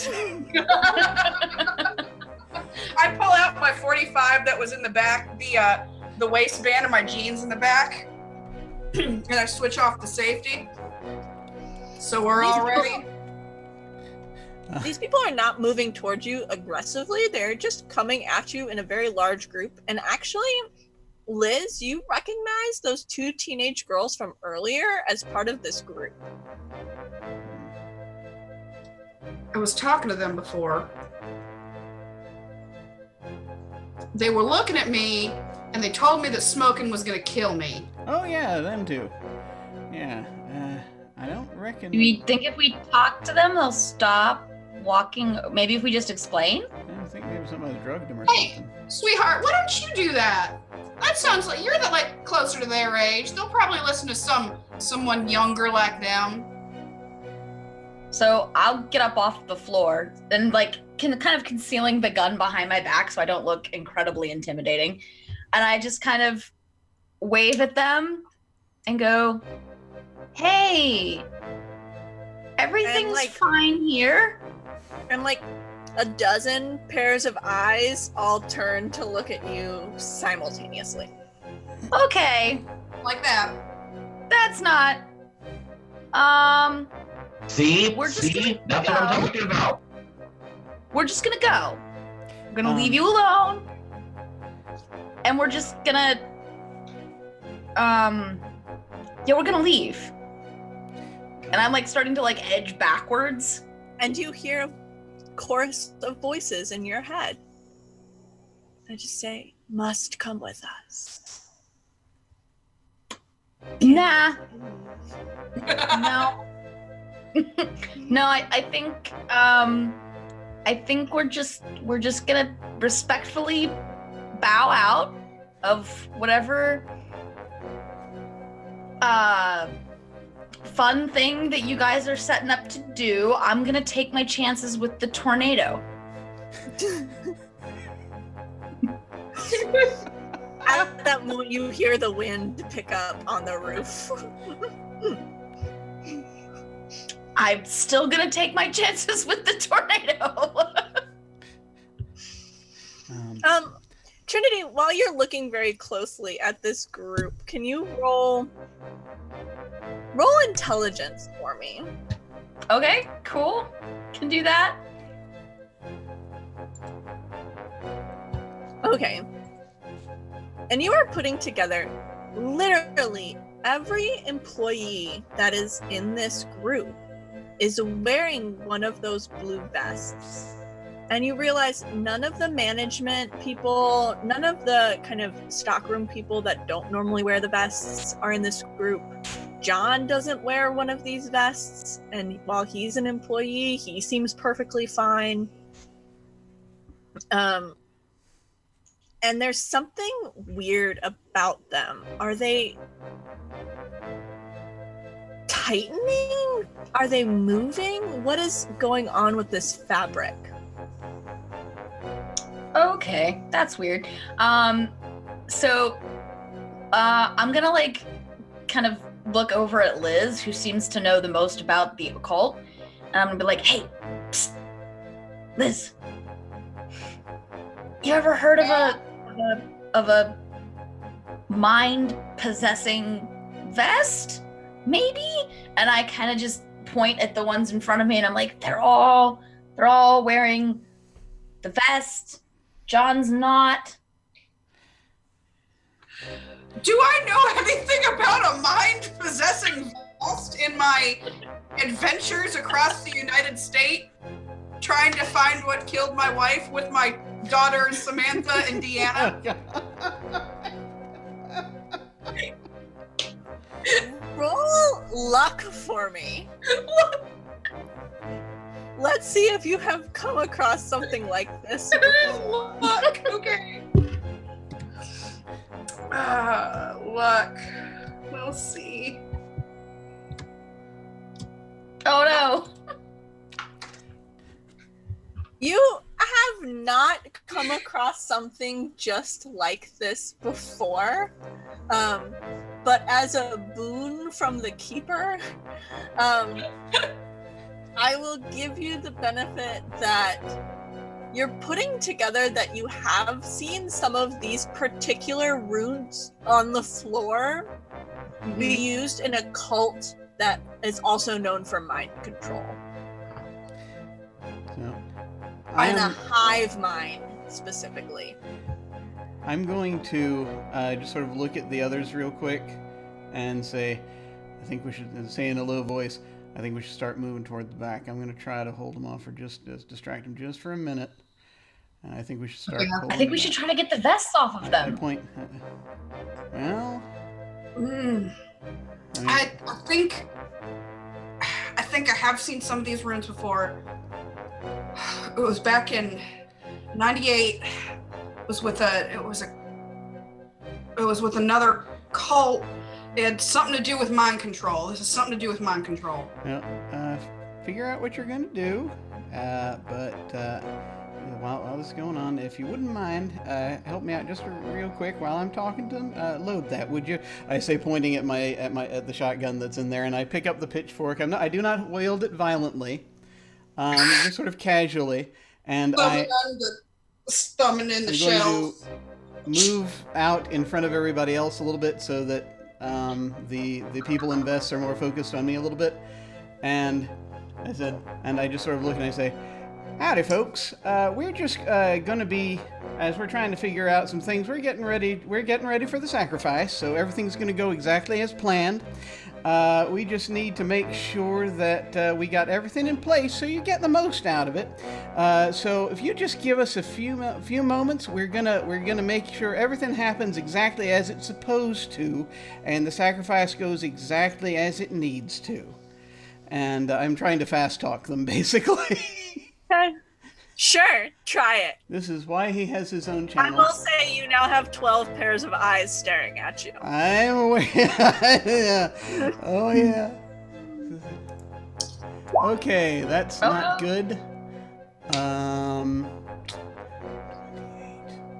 think I shall burn. May I burn 28 luck? Yeah, you can. Let's do that.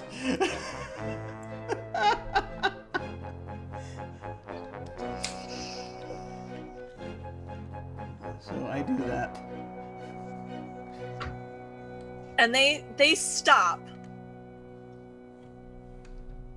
coming closer, and then the chorus of voices sounds in your head, and it just says, then you must come with us. And I'll let them know, well, that's good to know.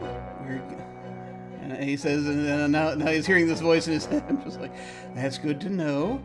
We're gonna get everything sorted out real just right, and make sure that we're all ready and you don't have any problems. And I'm starting to back up slowly. So we'll be right with you. Just give us a minute.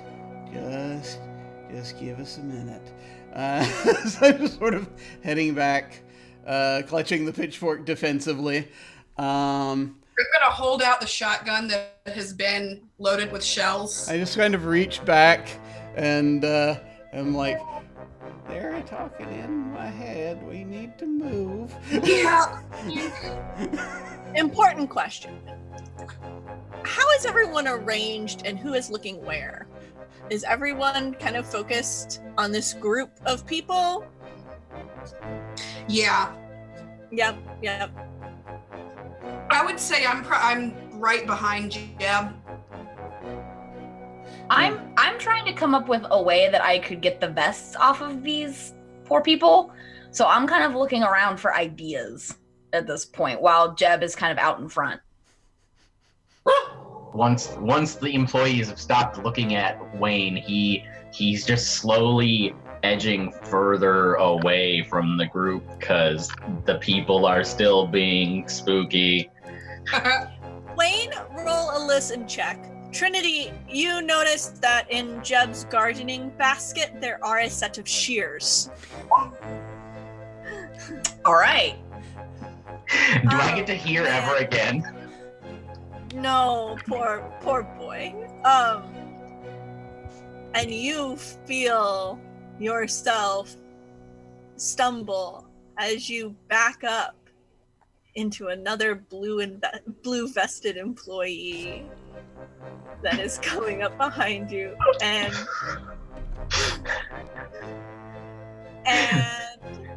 I shriek like the tiniest girl you've ever heard. That tracks. And this employee wraps their arms around you and essentially has you grappled, Wayne.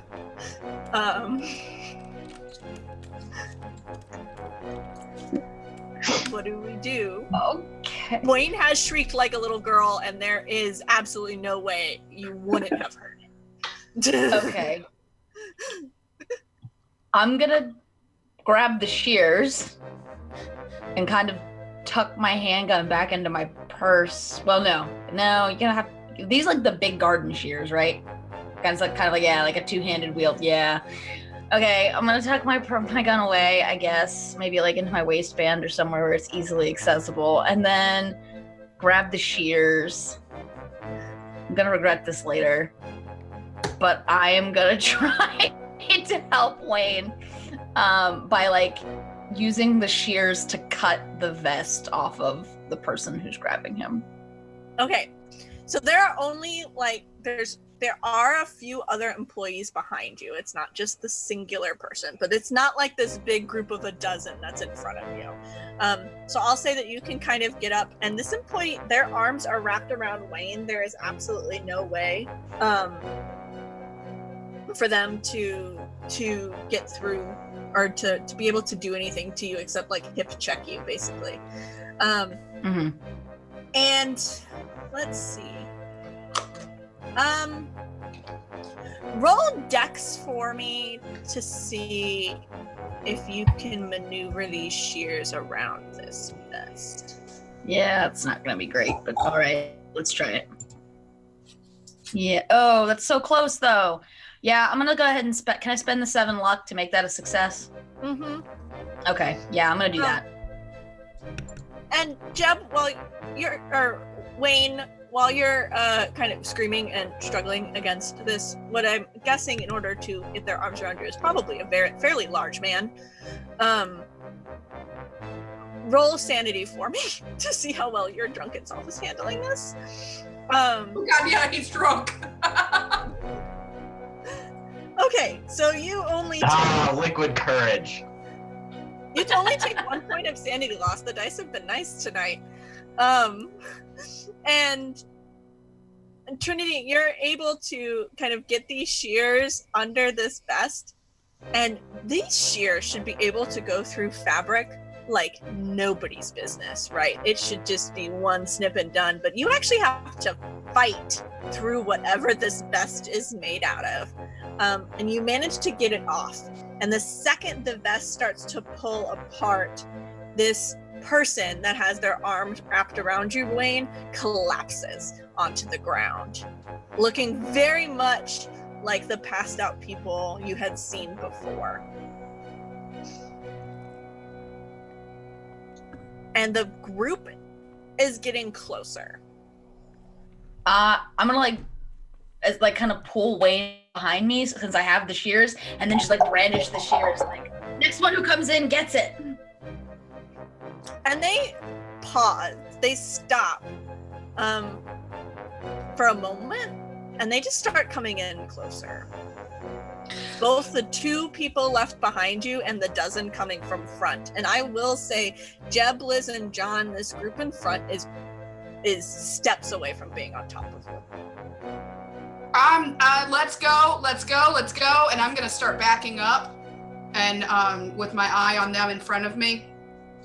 And you will back up right into Trinity's back. Awesome. Trinity, they're back to back. Do you know Are we surrounded? You are not surrounded. You can imagine if you were standing in an aisle, they would be coming down the aisle towards you. So left and right is still open territory, although there is, seeing as you're still in the clothing department, clothes and accessories to work around. What direction is the front of the store? So the front of the store would be to the right of you. Or the closest exit of the store, I should say. Hard to say. You're pretty much in the middle. You could run to the back where there's probably like loading bay exits. You could try running to the front where there's the main exit of the store. Okay. Which are going to be to the left and the right of you. So I'm back to back with Liz. I'm like, we should get out of here now. Yeah, the front has plate glass windows. Let's go out that way. All right. On the count of 3. 1, 2, 3. 3. I just bolted. They bolt. What are the 3 of the rest of you doing? I heard the countdown. I'm going.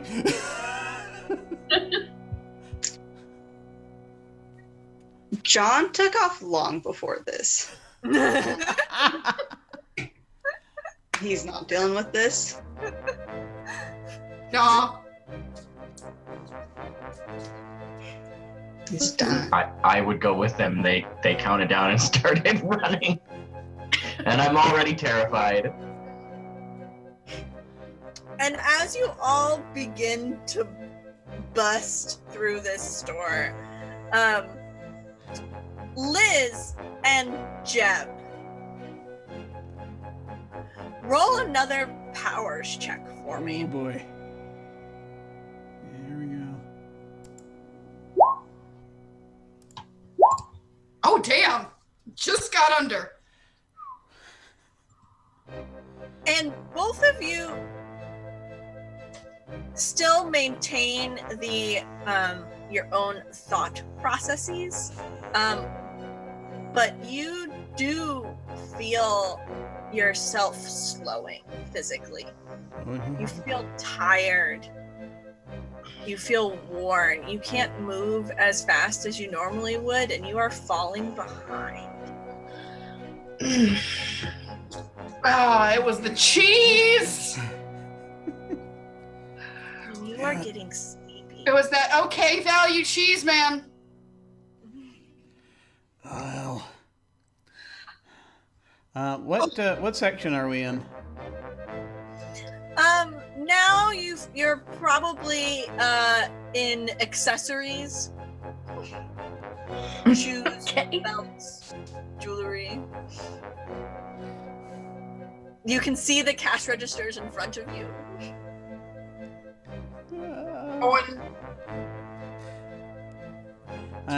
I don't think we have time to try to induce vomiting right now. It's and it was like if we were in like anywhere near the groceries are all on one side typically, from what I understand at floor marts. Then we could have gotten like Ipecac or something.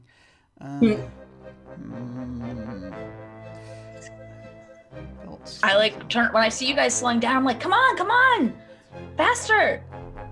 We had some of the snacks. Oh, they poisoned them or put something in them. Oh hell, we're gonna need a minute. I think actually, something I'm gonna try. I have no idea how this is gonna go. Since we're here with like belts and stuff like that, if we go like say, are the other employees following us at any particular pace?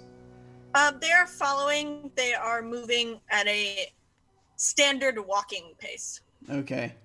I don't know if there might be time to grab a belt and rig up some sort of trap across one of the openings that we run through from one area to another. It's a very simple sort of like a trip thing, maybe.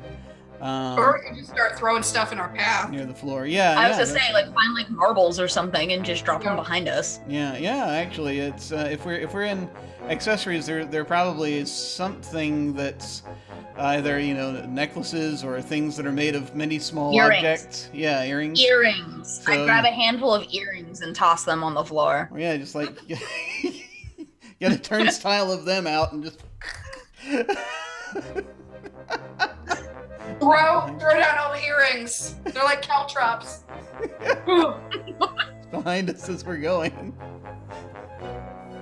And you manage to do. I'm just gonna say that this happens, and you do slow down the impending group of employees. But John, since you have busted up to the front a lot sooner, you are going to be the first person that is faced with a bunch of people in robes blocking the door. Oh, that's not good. Hi, yeah, I just want to leave, please. And I you work actually here. recognize your manager in one of them. I trusted you. You told me nothing was Is this how you climb up the corporate ladder? Is this why you won't give me a promotion? And they are all chanting something. Oh wait, I don't think it's very good. Hold on. Oh, I forgot to put it in. Is it in Latin by chance? No.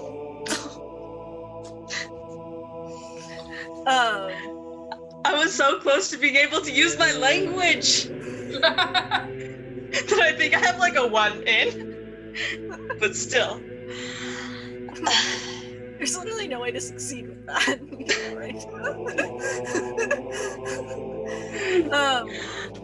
And so the rest of you run up and you see John and this group of managerial staff in front of you in robes chanting. Is the store manager there too? Oh yeah, Is he like in a special robe? definitely.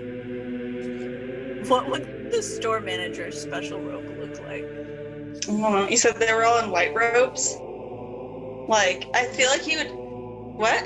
Red robes. Oh, did you say red robes? Oh, okay. Well, his is like just a... It's not even red. It's a blue robe, and it's just like all the different... It's blue and yellow, actually. Like blue and bright yellow. Yeah. And they're actually covered in runes, much like those that were on the floor, kind of at the hem, up the middle. And Trinity, as you come up to this group, you recognize that it also looks like the store manager, this blue robe, was made out of the same material as the vests. Okay.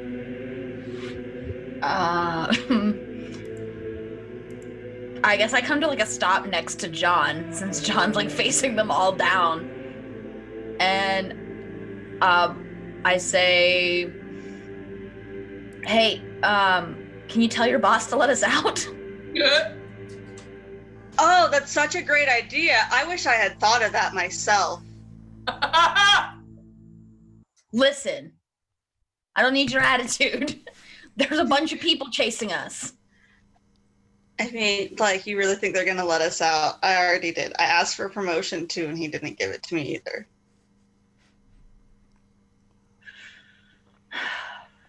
All right. I pull the handgun back out and I level it at the guy who is wearing the blue robes, who I assume to be the important one.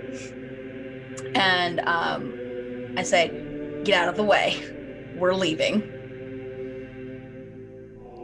And he doesn't respond to you. He doesn't acknowledge you.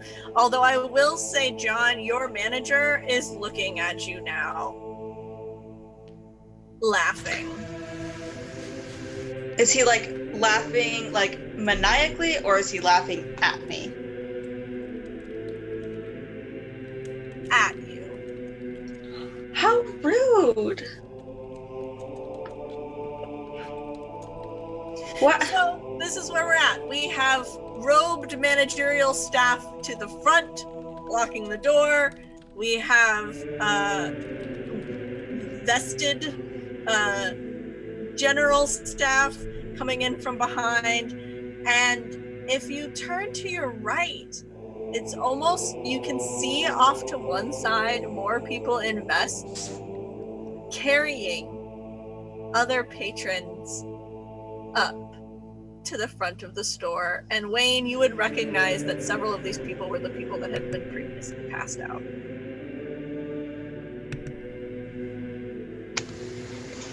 Can I look on the floor and see if there's like any markings on the floor around us? Roll a spot hidden.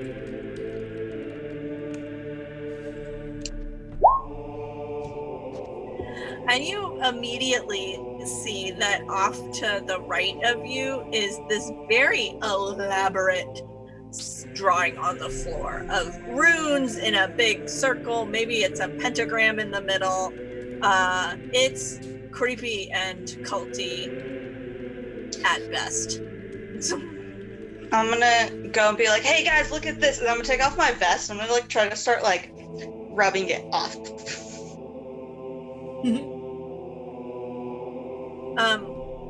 It is Sharpie on the floor.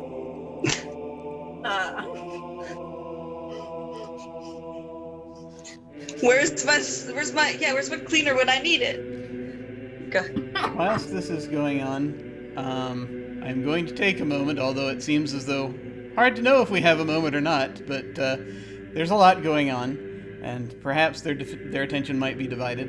I'm going to go behind a kiosk and induce vomiting.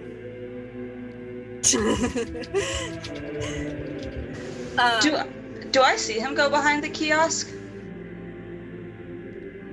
Are you? I'm not trying to hide necessarily. I am trying to kind of hide from the bad guys, but I'm not trying to conceal from you what I'm doing. Yeah, I think more of my question is, am I facing in the direction to where I would be able to see that, or am I like completely opposite direction? John, I imagine that you would actually not be able to see this because they came up from behind you, so Jeb would be behind you doing this. Okay, yep, I see it now. You may hear me. Yeah. Jeb, you can first aid. Yeah, it's yeah. I mean, we all know how to do it. I'm not going to say it for graphic reasons. Let's see. I don't suppose. Let's see. I don't suppose Natural World would help at all in this, would it? I'll say that counts. Okay. Some basic biological knowledge. Yes. Extreme vomiting.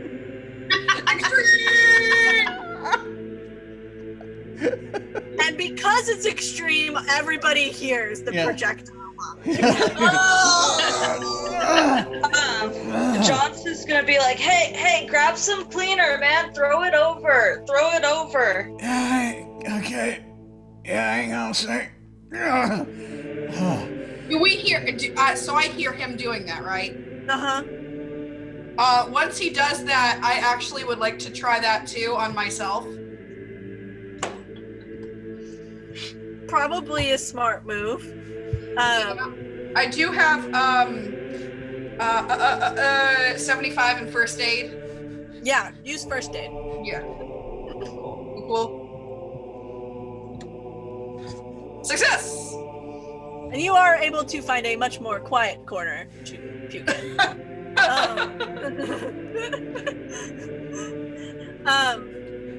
And so as you see chunks of cheese, oh God, feel improved.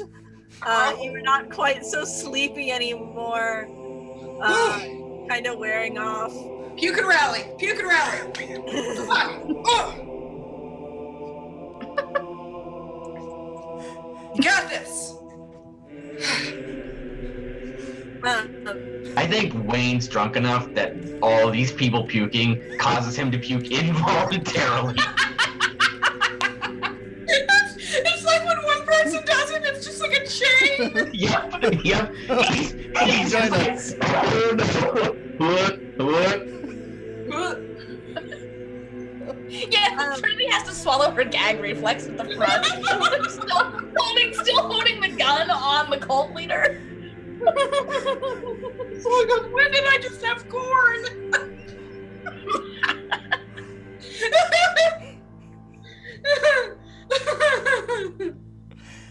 Anyway.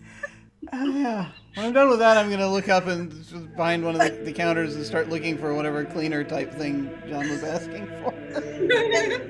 Wayne, while this does not affect your current mental state, you do feel somewhat more dehydrated than you did before. Need to get you some electrolytes. Yeah. So he like wipes his chin off and he's like, someone give me a beer. And Jeb, so you're looking for cleaning fluid? Yeah, John just asked for cleaning fluid, so that's what I'm looking for. Roll that luck check. Okay. Yay! My luck is 37 right now. And yet somehow I was... Also, aren't there any like displays of like expo markers, like dry erase markers up here? Luck check. Okay.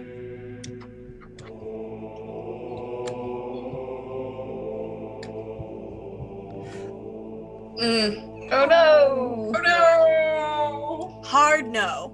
You know for a fact that the office supplies section is way in the back of the store. Because it's it's near the end of school year, not beginning of school year, so they don't have that stuff up here. Damn. Jeb, so you're able to find some all-purpose cleaner. Trinity, I believe you have a gun pointed at the head of our cult leader. I do. I'm busy trying to figure out whether or not I want to actually fire on this guy. I've also still got the shears in one hand. And everyone rolls sanity. Keep track of if you succeed or fail for yourselves.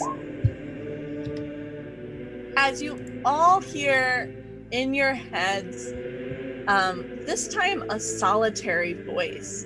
And in fact, John, not only do you hear it in your head, you hear it come over your radio. And it just says, "We've been waiting a long time for this opportunity. It's sad that you think you will get to leave." And they bring up the first person that's been passed out. Do I recognize the... Sorry. Go ahead. Do I recognize this voice? It is the voice of your store manager. But you can see that they're not speaking. I don't know, guys. Do I do the thing? I'm actually gonna take a step closer, still holding the gun, and say, if you harm a hair on that person's head, I will fire this.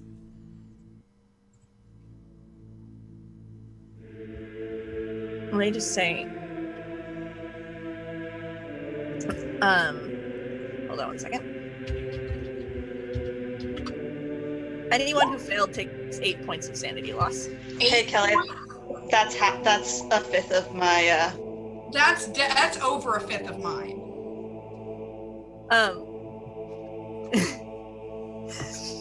We will get back I'm to gonna that. have all my friends go crazy. Liz, you gain a temporary insanity here. Okay, what?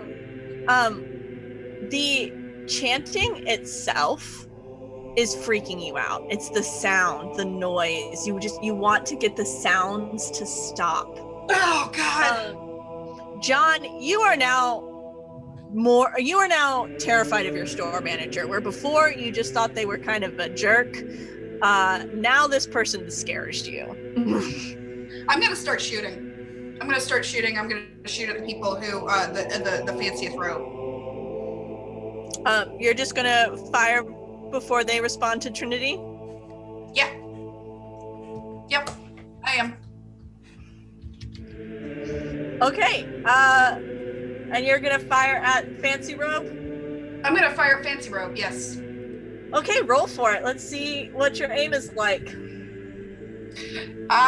Probably not great. I'm better at punching.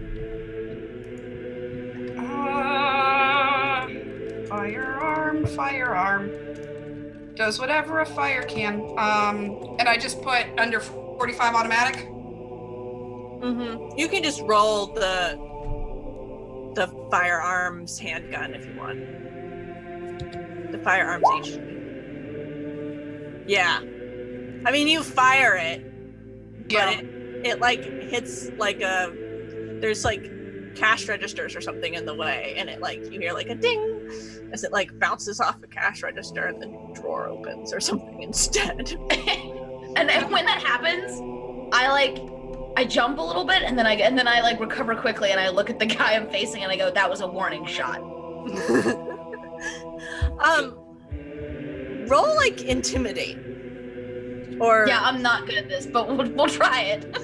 Yeah, should I roll intimidate? Are you trying to intimidate or are you just firing? I'm firing and I just want them to stop trying to kill people. Well, you'd have to tell me what you're trying to say or do that is in fact intimidating. No. Oh no! He laughs at you. And this is a maniacal kind of cackle. I'm gonna yell, hey, shit stain. We don't kill people. Especially for weird gods. God, can you stop that chanting? And I'm gonna take aim again, but I'm not gonna fire. And I would like to intimidate him then. Okay. Roll for it. Hey! Oh, okay. And he kind of stops and takes a step back. He's not really expecting this. He's not really expecting all of you to be standing up to him, right? Mm-hmm. He doesn't know what to do with this.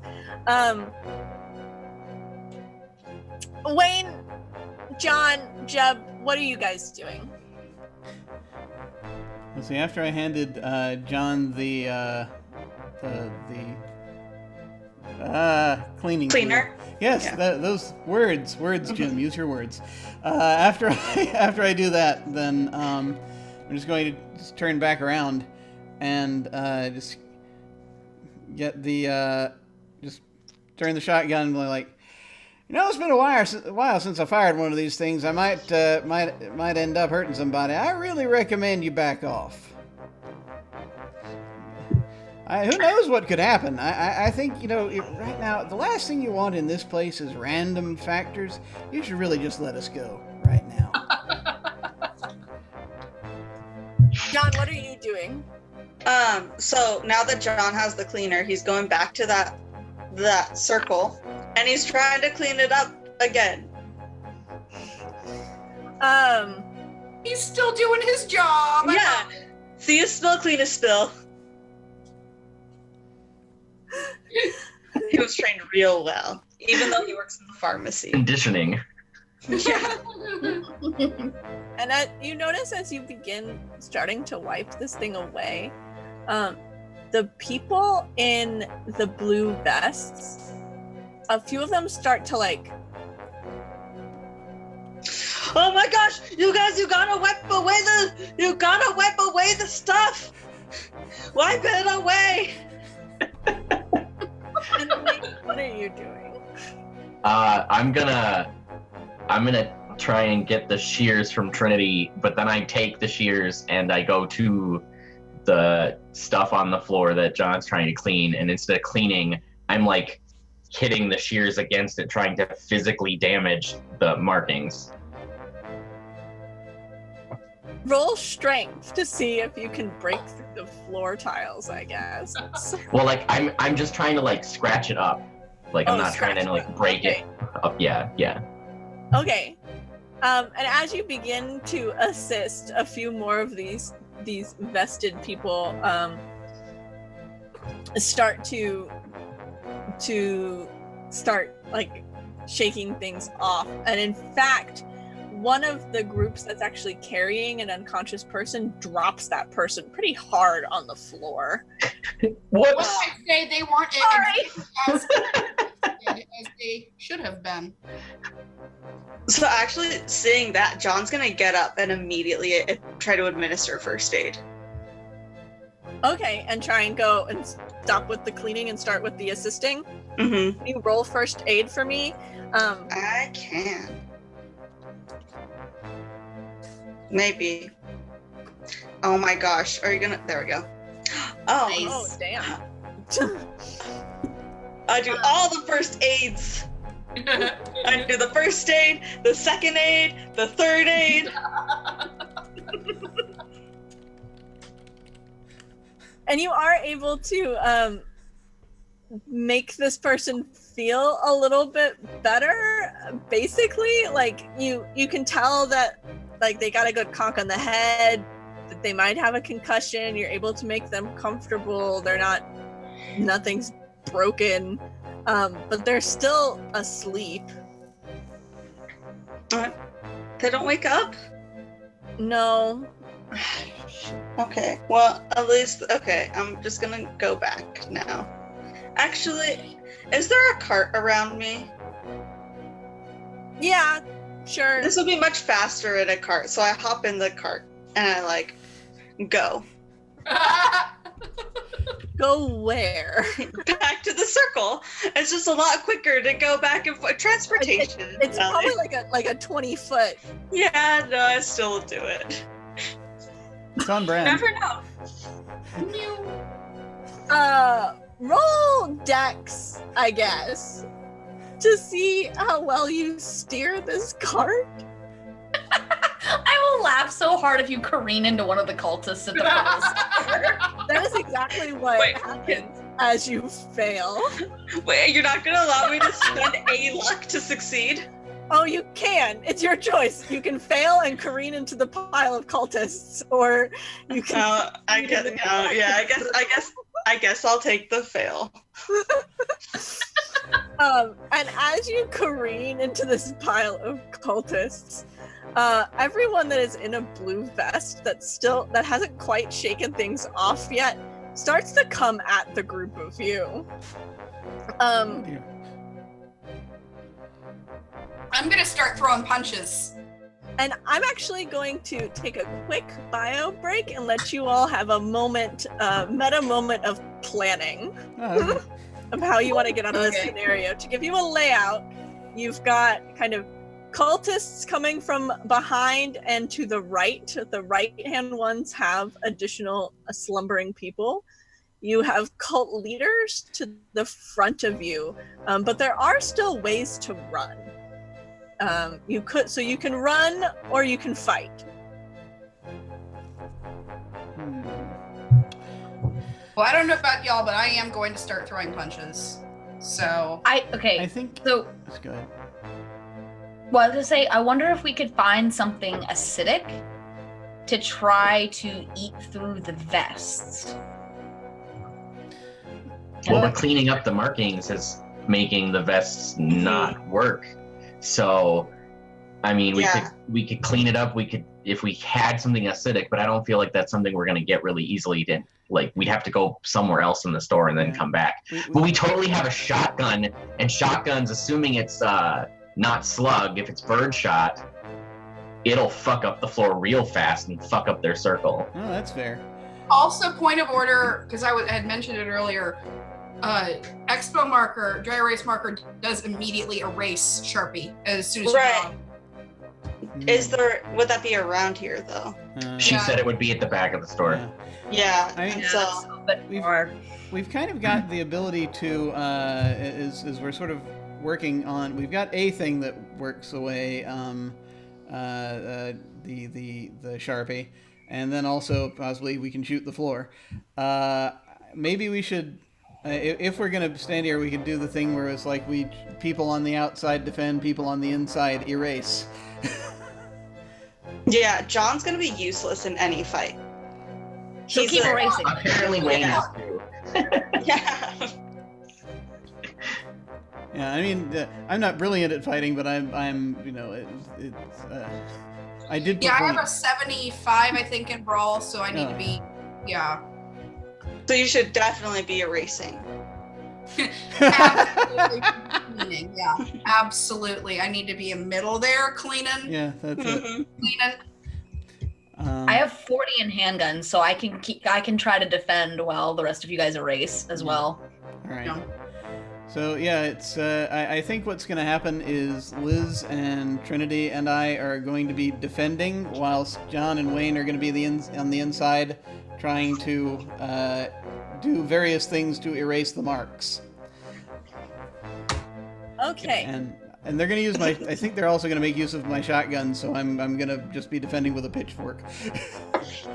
You should give it to me. I'm good with shotguns. All right. So I'll hand it to you. Hopefully. The dice might decide otherwise. Well, yeah, that's fair. Please do not hit me. I shall defend with a pitchfork as nature intended. Okay, so for a lack of like a good like speed kind of thing in Call of Cthulhu, I'm going to use Dex for John and Wayne, just to get an idea of how quickly you are able to erase an abundance of this. Meanwhile, the three of you,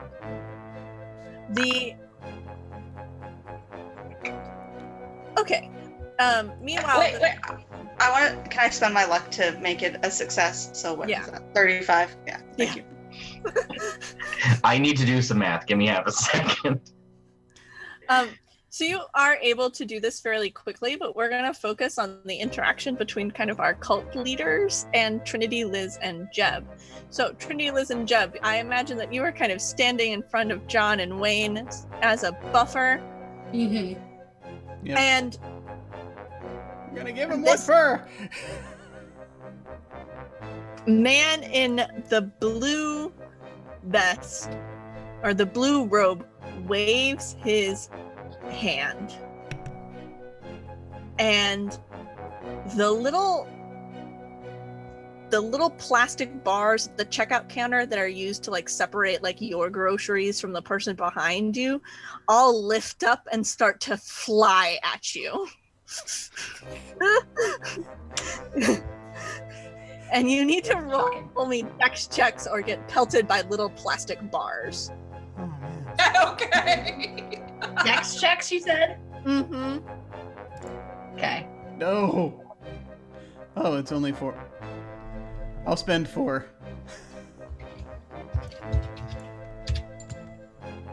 So anyone who loses, oh good god, anyone who fails essentially gets like hit in the eye, I think, with bars, because you take 4 points of damage from God. Plastic Did beam. they sharpen these? And everyone else, Jeb and Trinity, please describe to me how you get out of the way. I'm just gonna like take a knee basically and like hope like as they like fly over my head and keep my gun trained on the guy that just did this. I am parrying them with the pitchfork, as nature intended. I take it in the eye, I guess.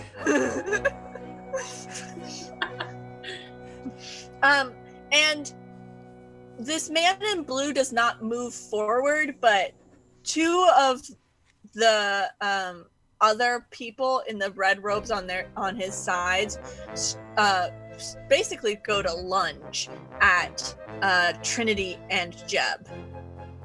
Okay. What would you? Do I have time to get a gunshot off? Yes, you can react to that. But if you shoot, you won't get to dodge them. You can shoot or you can dodge. You can dodge a cultist, you can dodge a ball. I know. Okay, well, I guess I should dodge then. Shit. Yeah, I guess I'll dodge. Okay, dodge. Not very good at this. This is going to be interesting. Oh, okay. I'm going to go ahead and spend the 4 to make that a success. What does this look like? I'm gonna do like a combat roll. Like out of You're the like way. down I on was one already right now, right? So you're just gonna like Yeah, so I just like roll. And they come and they hand over here. they like dive to like tackle you to the ground, and they just like hit the floor and slide across that tile with that really uncomfortable squeaky sound. That Nice. I'm gonna Jeff, try how dodging. do you react? Are you gonna dodge too? I'm gonna try dodging. We'll see how this goes. All right. No, I'll spend 3. It's what it's for. I'll spend 3. And the same thing happens. And Jeb, can you? Oh no. Let's say, Trinity, can you roll a luck check for me? Sure. Maybe. Yes. Okay. And Right And on so the- not only do both of you manage to roll out of the way, but as these two people dive to tackle you, they slide across the floor into each other and cock heads. And you just hear this like ugh groaning sound as they are out of commission. Additionally, because they can't quickly get back up, Wayne and John, you have managed to scrub the floor enough that it seems like every employee besides those in front of you, besides the managerial staff, have stopped. Some of them have collapsed to the ground. Others are just kind of like, what the frick is going on? So you all notice this shift, and you notice that there is more space now for you to Maneuver. and get around. Okay. As soon as Wayne notices the few that aren't collapsing, he points the shotgun and is like, "Take those vests off. Take the vests off your coworkers and get the fuck out of here." And then he turns to face the people in robes with the shotgun pointed at them. John, how do you react? Wait, were you saying that to me? No, I was saying it to the other. John. Oh no, John doesn't like this. I guess he's gonna start trying to get vests off of people because he can't fight. He's not a fighty boy.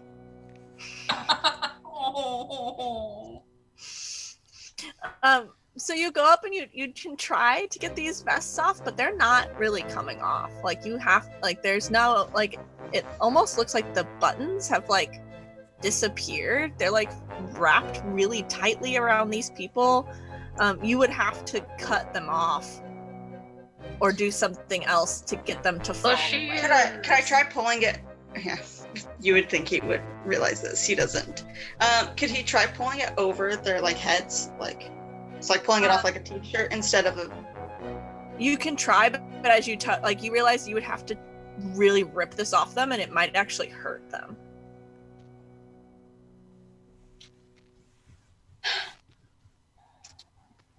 Okay. Gosh, I don't know what he would do at this point. He's not the Yep. most intelligent person. Yep, Liz and Trinity. So now you know that there's you've been kind of tackled at. You've had things thrown at you. What would you like to do now? I would like to tackle a cultist, please. I would like to beat up a cultist, please. Is there a particular? I would like to fire my gun at the leader. Okay, Trinity, how about you fire?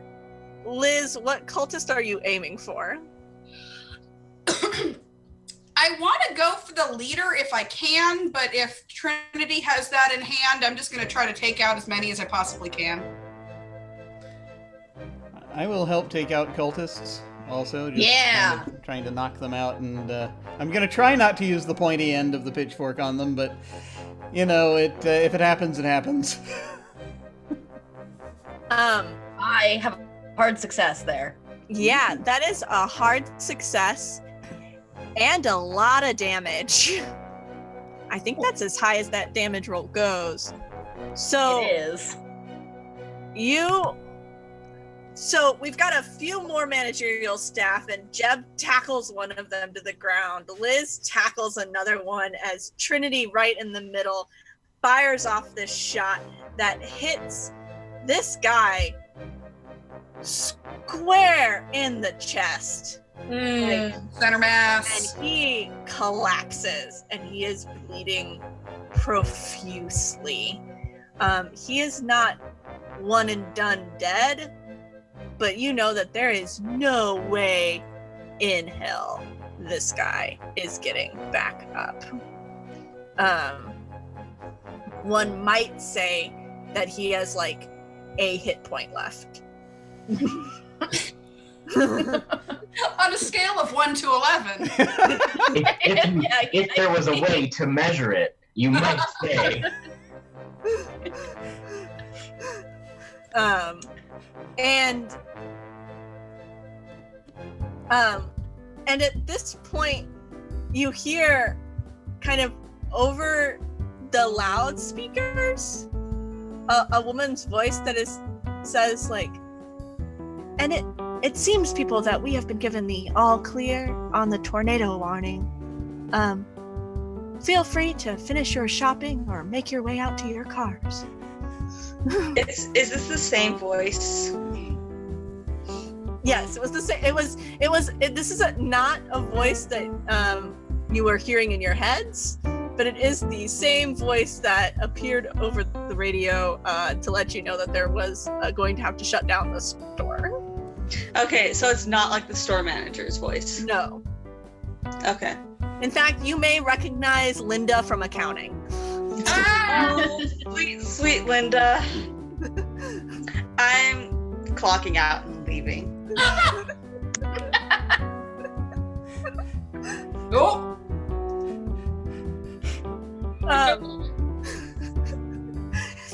So all of this has happened. You are surrounded by confused employees in blue vests, which now seem to just be vests.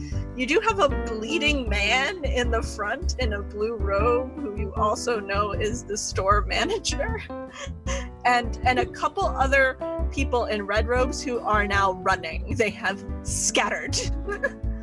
I want to take a couple down.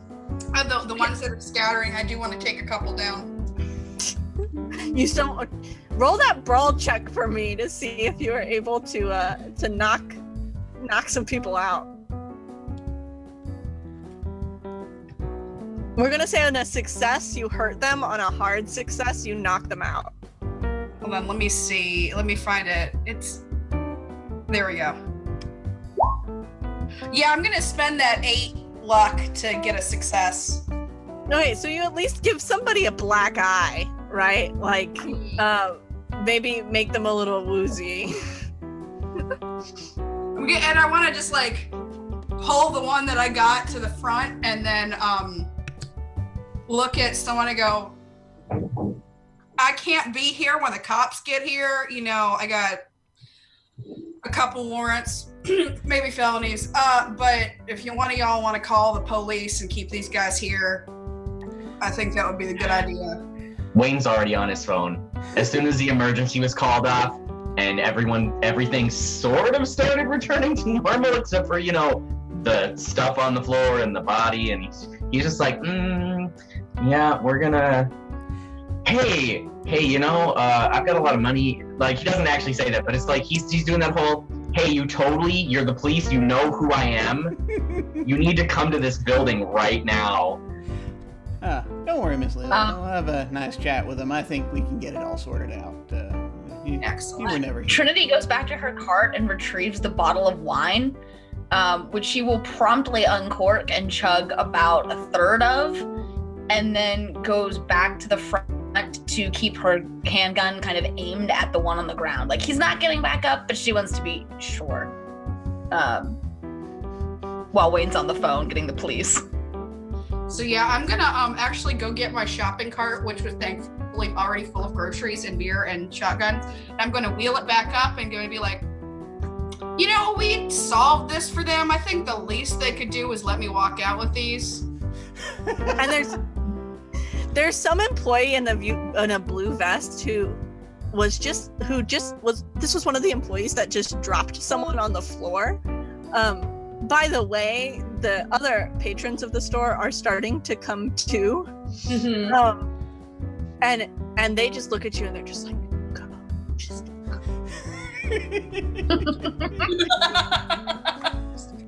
Before I leave, though, I want to kind of lean down to one that's conscious. Are there any cultists that are still here and conscious? The one that you gave a black eye to is conscious. They just are having a hard time with dealing with the pain. So I want to lean down in front of him and I go, before I leave, what the fuck were y'all doing here? Who were you sacrificing people to? My good man. I mean, how else do you think we keep our prices so low?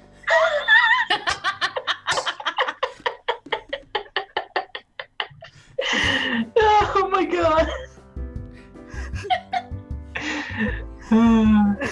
So this is a thing at all floor marts? As far as I'm aware, this is standard operating procedure. There's part of the employee handbook that you get when you're promoted to middle management. Who are you even sacrificing to, though? Like the god of floor mart? I mean, you'd have to ask Rufus, except he's bleeding out. I just do what I'm told.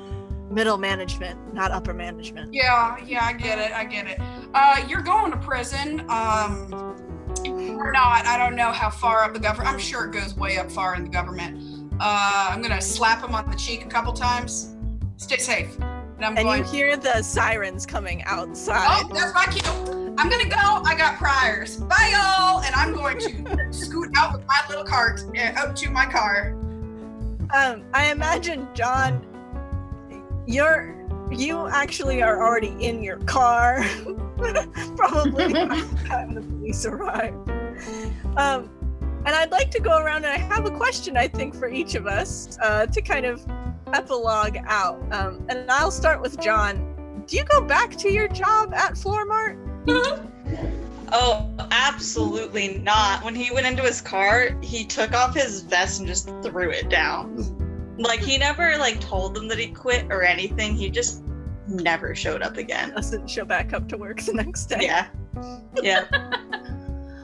Liz, how does what you've learned here at Floor Mart assist in the search for your family?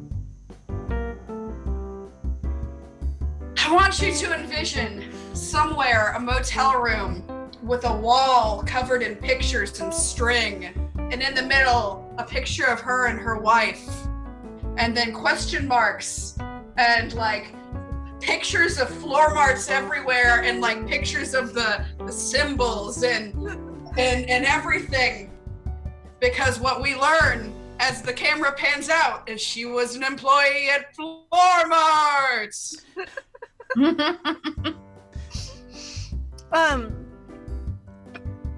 Jeb, So does what happened here today make it onto your YouTube show?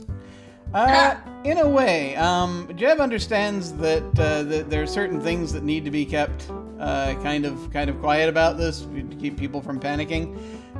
So after doing, smoothing things over with the with the police as they arrive and explaining everything and helping keep the cult leader from bleeding out and all that, he's going to on his YouTube show, he's going to give basically every Floor Mart product negative reviews to just try to keep people from going there. Everything except the pitchfork. The pitchfork gets a pass, but everything else is 1 star, and or 1 tractor. I think he probably gives a number of tractors in his reviews, and just heartily encourages that folks shop at their local stores and prevent these large chain stores from coming to fruition in their neighborhoods if they can, because you never know what they're going to lead to. Trinity, does this what happened today change your path, or do you just kind of head back out on the road? I imagine she was gearing up to write some other paper and like suddenly she's terribly interested in like ancient cults, and it's gonna be like that Ancient Aliens television show, except like 3 years later, it's Trinity on your TV with like an ancient cults TV show. I'm not saying it was cult, but It was called. Yeah, it's cults. But she's like, but she maintains like she's still an academic, right? Like she's not like completely out there, but she's definitely getting deeper into the her studies of the occult as a result of this experience.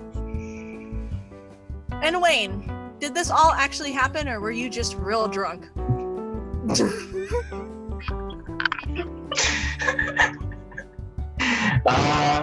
I think because it shows up in the paper, even though they like cover up a bunch of details, and Wayne made it all about how he stopped the manager from robbing the store, and the manager went crazy or something, and Wayne did all the work. He's the big hero. I think that proves that it was real.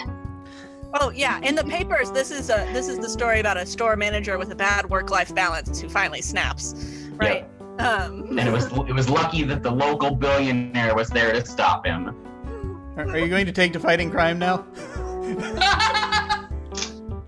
I could also go find a young ward who doesn't have a job now. Yes!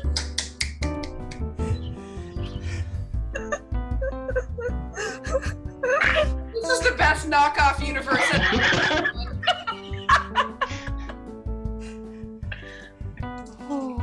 This universe has everything. Fake Batman. A Walmart with cultists. There's a knock on John's door. I'm standing there. I'm putting together a team.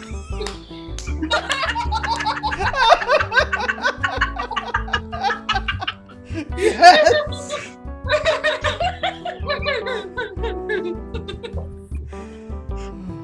John, do you answer the knock at the door? I mean, yes, he answers the knock at the door, and then he goes, "Man,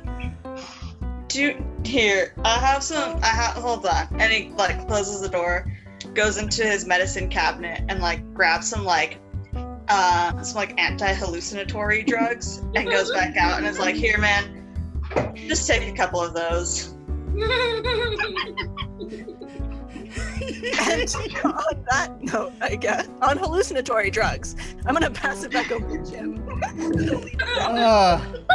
This is wonderful. This is so wonderful. I'm so happy that Kelly, I'm so happy you came and ran these games on my channel. This is wonderful. Oh, this is so delightful. I cannot believe how wonderful this turned out. This was great. Just the whole idea of this, and then just the fact that they all become drones, and it's that I was very delighted by the whole thing. We are going to go around one more time, and folks can just remind folks who you are and where they can find you online, and any final thoughts that you may have about the session. Let's see, I will start with, I'm going to let Kelly rest a minute. I'm going to start with Danielle. Okay. So I'm Danielle. Again, that's at RyRaconteur on Twitter. I'm also at Thalialata. You've probably seen me in the chat a couple of times. That's my Instagram handle, where I do things like cosplay, and you can kind of see behind me. As far as other things to plug, I currently DM a game on the Phantom Rollbooth Twitch channel every Wednesday at 7:30. Actually, Hannah, who played Liz, is in it. She's one of my players. It's called Dungeons and Deductibles, and it follows a group of fantasy insurance claims adjusters on their intrepid adventures, investigating and assessing damages. It's a lot of fun. It's pretty hilarious. I think so. Anyway, so come join us on Wednesdays. And did you have any final thoughts about the session, or a favorite part, or anything that you wanted to mention before we go? This was a blast. Thank you, Kelly, for running it. This was my first time playing Call of Cthulhu. So I really enjoyed getting the chance to kind of run around our floor mart and make use of all of the fun things available in the floor mart, like the earrings as, improvised caltrops. So thank you. Yay! Oh, that was a delight. I loved your character. It was so good. Let us move on to Mal. I'm Mal. You can find me on Twitter at Mal Hidale. I've been on a couple of different one-shots for things. You can see me in 2 episodes on Tales from the Grim, and it's spoilers. I think my character's now the bad guy. I've been on Scraticus channel a couple times, and keep an eye on my Twitter because I hope to have some big news soon about cool stuff. My favorite part, I think, is that my shitty not Batman is gonna be Batman.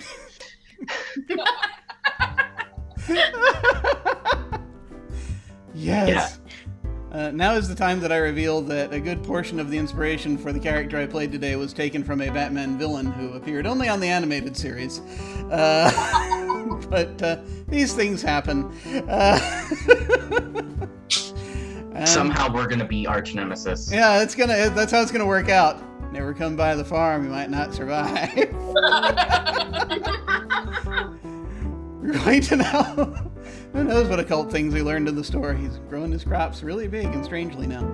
But before I get lost in this alternate universe, let us move on to Sam. Hi, I'm Smallish Sam, that on Instagram and Twitter. I play on Scraticus Academy on Fridays, like Ryutama. I'll be there next season as well.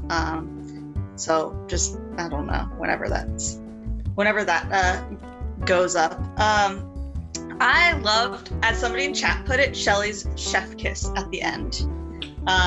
It was great. That was really good, Kelly. So yeah, it's kind of that's all my stuffs. That was so delightful. It really was. And Hannah. Hi, I'm Hannah, and I didn't plug my Twitter at the start. It is Asbestos Tito's at Twitter. On Wednesdays, like Danielle said, I am in her Dungeons and Deductibles game. I play a homebrew warlock of mayhem. It's real fun.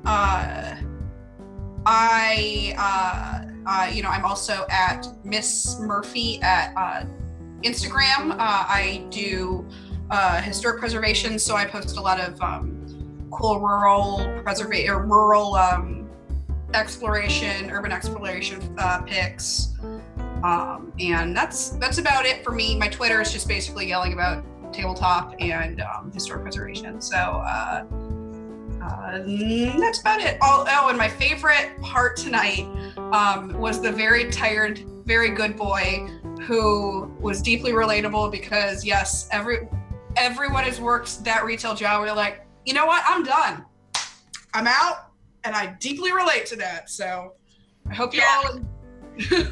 I may have thrown my badge down and walked out of a retail store when I worked at it before. So yes, that was definitely based on something. Yeah. So, and I hope you all enjoyed my gay knockoff of John Winchester. So. Perfect. Oh, that was so awesome. And finally, our keeper, Kelly. Hi, everybody. So I'm Kelly at @KellyLynn on Twitter. You can find me Tuesday nights and Wednesday nights over at Scraticus Academy, 10 p.m. EST. Tuesdays playing Curse of Strahd. Wednesdays playing in Dynama, which is a Weave campaign. It's a cool new system. It's a cool system. It's also the first mixed reality TTRPG system. They've just gotten backing and support to promote their mixed reality platform. So it's going to get hot soon. I would expect to be seeing a lot of Weave in the future. I also play on Saturdays in a Call of Cthulhu campaign called Go West over at Wandering DM, where we are in 1870 in the New Mexico territory and things are getting spoopy.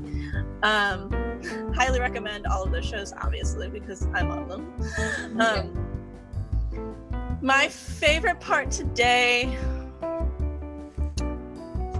I was waiting to see how Sam would manage to get carried. Sam's characters always get carried, and so she at least managed to get into the shopping cart there at the very end, which was impressive. I enjoyed Wayne's antics quite a bit, especially trying to punch the employee. That was a good moment. I was like, oh, let's see how this goes. I felt like the dice were on our side for storytelling purposes a lot tonight and allowed us to do some really weird things. So, especially that gunshot, that was impressive. Yeah, that was pretty epic. I was like, oh, well, I guess it's time to end this.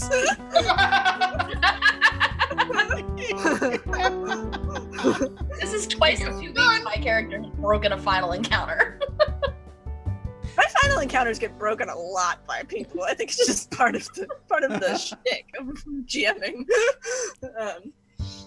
Anyway, so it was great. Thank you again, Jim, for having us. I love showing up on Other Doc. I think that you run such fun, creative things, and I love all the independent games that you sponsor on your channel and throw up on your channel, and I love to watch. Thank you so much, and I love having you here. This was great. This was wonderful. You did great with this, by the way. This is really good. And anytime you want to come back and run something, feel free. Just let me know, because this is just a delight. So thank you all for playing. Once again, we're back to me. So I am Jim Ryan. You can find me at OtherDoc on Twitch and Twitter. My website is jim.com, where you can find my Geek Observation podcast and links to my various other podcasts, audio dramas, writings, and such. I've got links down below to my website, Twitter, YouTube channel, and the most recent short story that I've released. As for me, this coming on Tuesday nights, I'm on Off the Table, playing in their Urban Shadows campaign. That's off_the table. They do 2 concurrent Urban Shadows campaigns that are both on Tuesday night. I'm in the second of the 2, and it's very wonderful to play. Now back on this channel on Wednesdays this month, I am running a short Dungeon World campaign. We just had our first session, and we've got 3 more to go, and it's looking pretty cool. They just had a couple of Ifrit bearing down on them as that part of the story was ending. So we're going to see how they handle that. On Fridays, Saturdays, and Sundays, I do play video games. Usually in the mornings. Friday, it's in the afternoons. And I believe this Saturday we are probably coming back to the Cold Ruins of Last Life, which guest GM Matthias runs approximately every other week-ish, but we've had some scheduling issues, so we're still kind of tentative in some ways. But that is also a Dungeon World campaign using the Last Life setting, which is full of undead. We are all playing undead for that. And I really would like to get back to that because it is time to storm Castle Oblivion. We need to get that done. On this Sunday, we are going to have this Sunday. So 1 week from today, the one shot will be Life on Mars.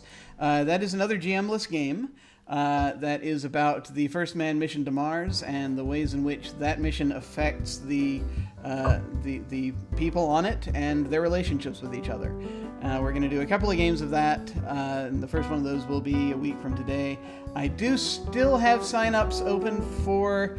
I think the second one is probably full at this point, but the first one, there is still a little bit of room if anyone wishes to dive in and sign up. So feel free to follow the link and sign up if you so desire.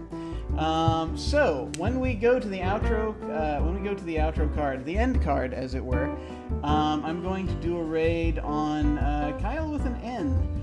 This is a gamer that I was turned on to recently.